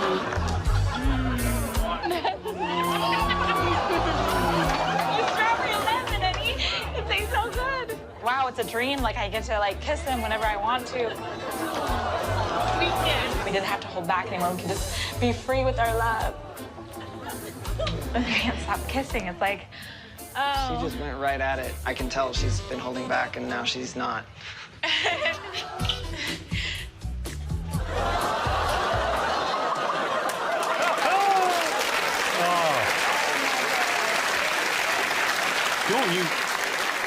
You look like you really enjoyed that. I did. That was very physical for me. I couldn't cope with what was going on there at all. It's like when with the cake, and that put me off cake.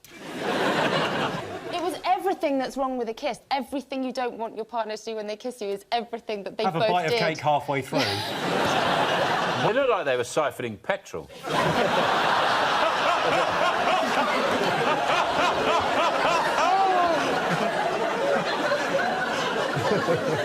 Well, let's have a look and see if Valentine's Day is up there.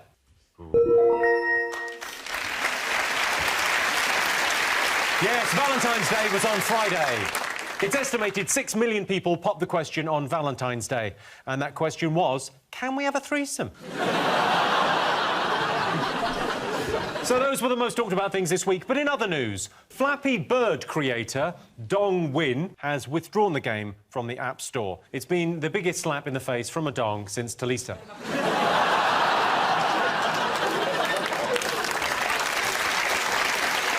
And James Dyson says he plans to develop a new generation of what he calls intelligent domestic robots. Surely it would be cheaper and easier just to wrap Polish people in silver foil.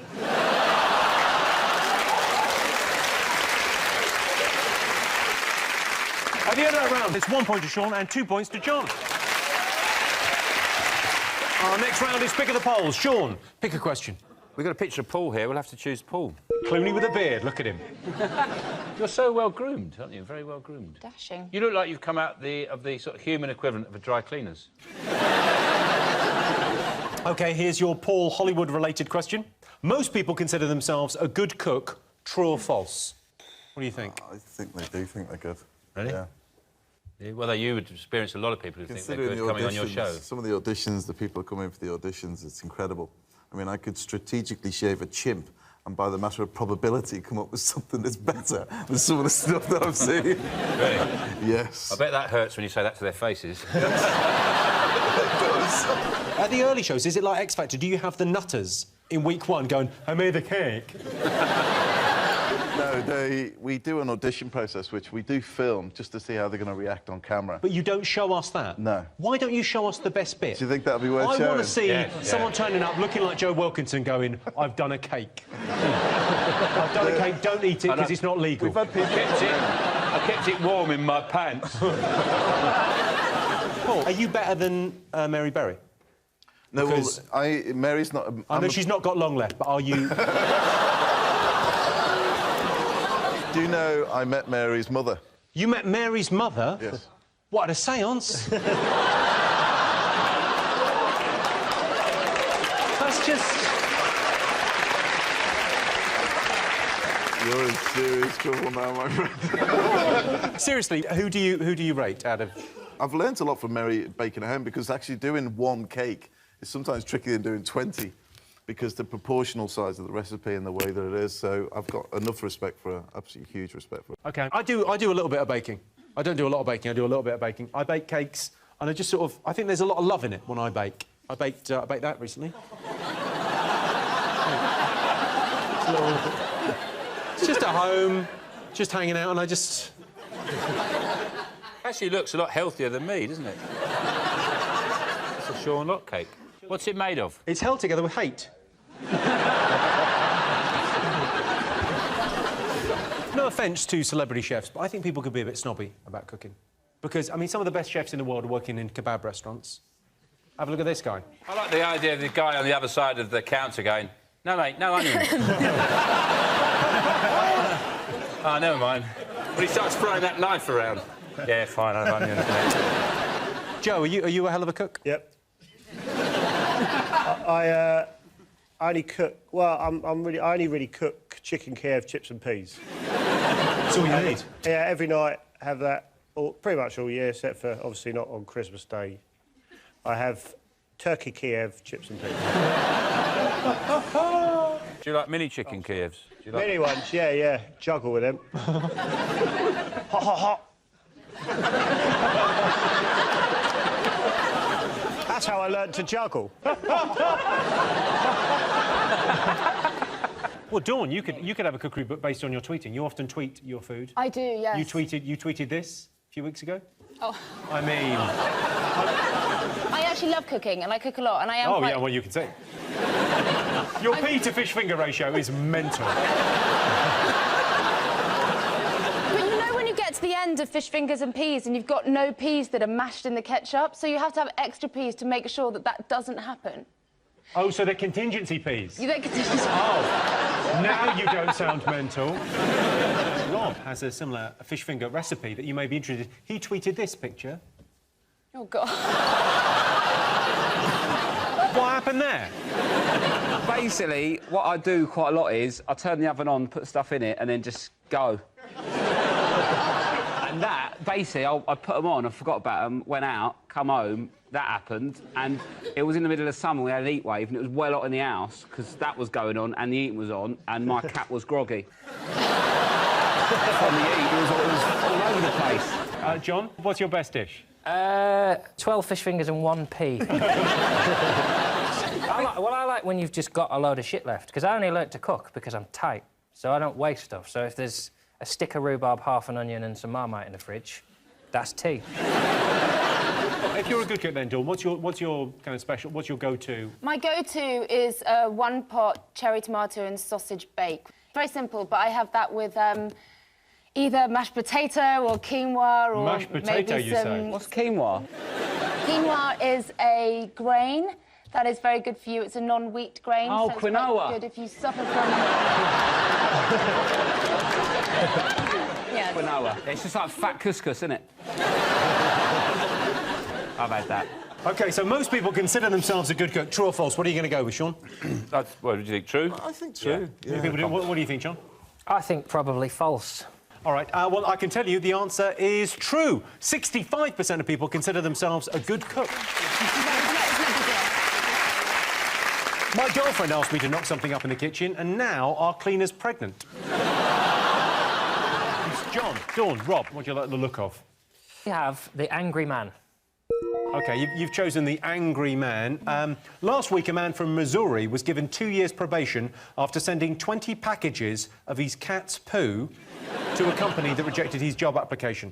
So we asked our studio audience, is it wrong to take revenge, yes or no? Like that, I would argue, yeah. It's not the sort of thing that's going to make a company think, do you know what, we were wrong about you.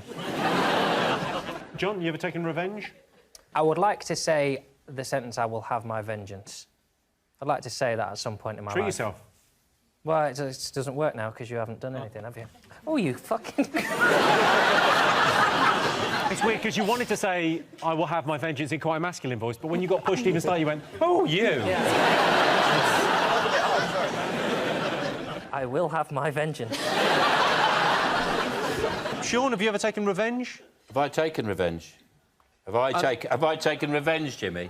That sounds like the bitter voice of experience there. Have you ever done anything, you know, years ago? I've killed people, yeah. Once, deliberately, there was a car in a car park that was parked across 2 spaces, and I was going through a particularly bad time. So, knowing... Was it your 20s? Yeah.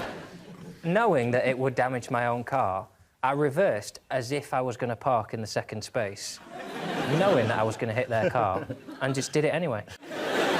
If they're going to take 2 spaces, they have to deal with the consequences of what would happen if I tried to park there without checking.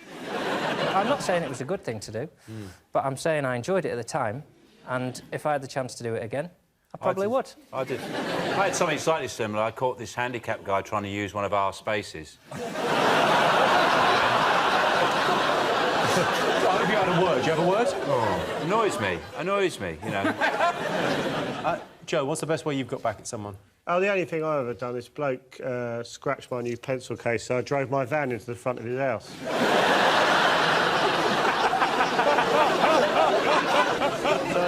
Paul, you've run bakeries, right? So you've had people working for you. Have you ever had a disgruntled member of staff that you had to let go, get revenge on you? Not that I know of, but I mean, there is one particular case I really wanted to get revenge on somebody. I remember my wife was pregnant. We were rushing to get to the hospital, so we parked in a car park, took up 2 spaces literally so I can get her out the car. Came back, some bastard left a big mark.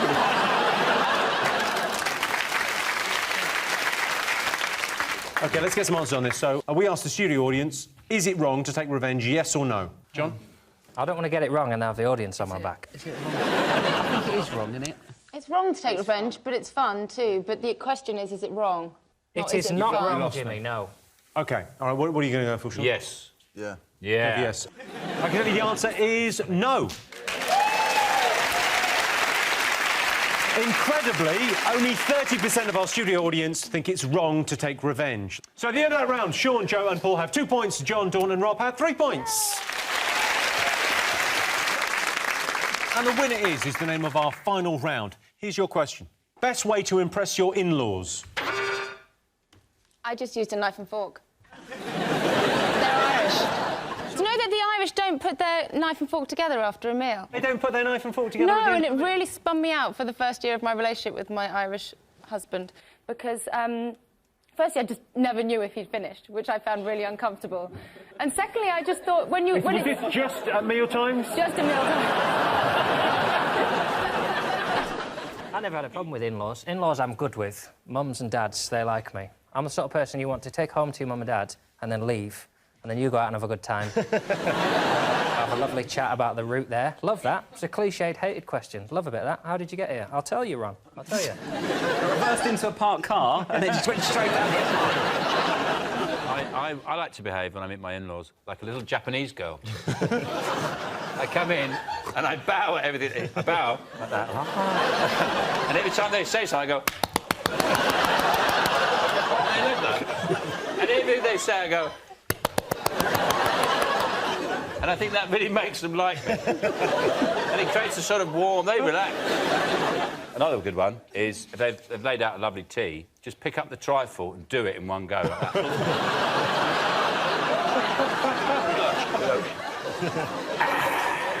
Now I'm going to drive. Or... If they ask you how you're going to provide for their daughter, just go, she'll be all right, and pull a stocking. Everyone down now! There you go. See? She'll be fine. Don't worry, I'll look after your princess. All good ideas. Yes. Rob, your in-laws, what are they like? They're nice, yeah. I think they've just grown to love me. They've just accepted me because they're a bit posh. They're different. They're different, yeah. They're posh. They're a bit posh. Yeah. Kind of who isn't? Yeah, but they do. Homemade baba ganoush. That's a different level, isn't it? Homemade baba ganoush? Yeah. I've never had homemade baba ganoush. No. I ate some before I knew what it was. That's not the right way round, is it? What is it? Some little brown dipshit. I don't know. He dipped something. How much posher is your girlfriend than you, then? So when you first turned up, did they go... What have we done? Why is she trying to get back at us? Let's put it this way. She's been to watch the polo with Harry and William playing, and me and my brother Joe used to have boxing fights at Christmas in front of the family.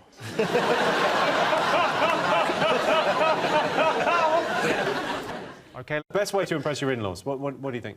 Good job. A good job's number 3. Make them laugh. That's the right answer. Yes, the best way to impress your in-laws is to make them laugh. Number 9 on the list is admire their house. Oh, this is lovely. I look forward to inheriting this when you're dead. Well, that sound tells me it's the end of the round and the end of the show, which means the final scores are Sean, Joe and Paul have 2 points, John, Dawn and Rob have 4. They've won! Thanks to all our panellists, our wonderful studio audience, and to all of you for watching at home. Join us on Friday for 8 Out.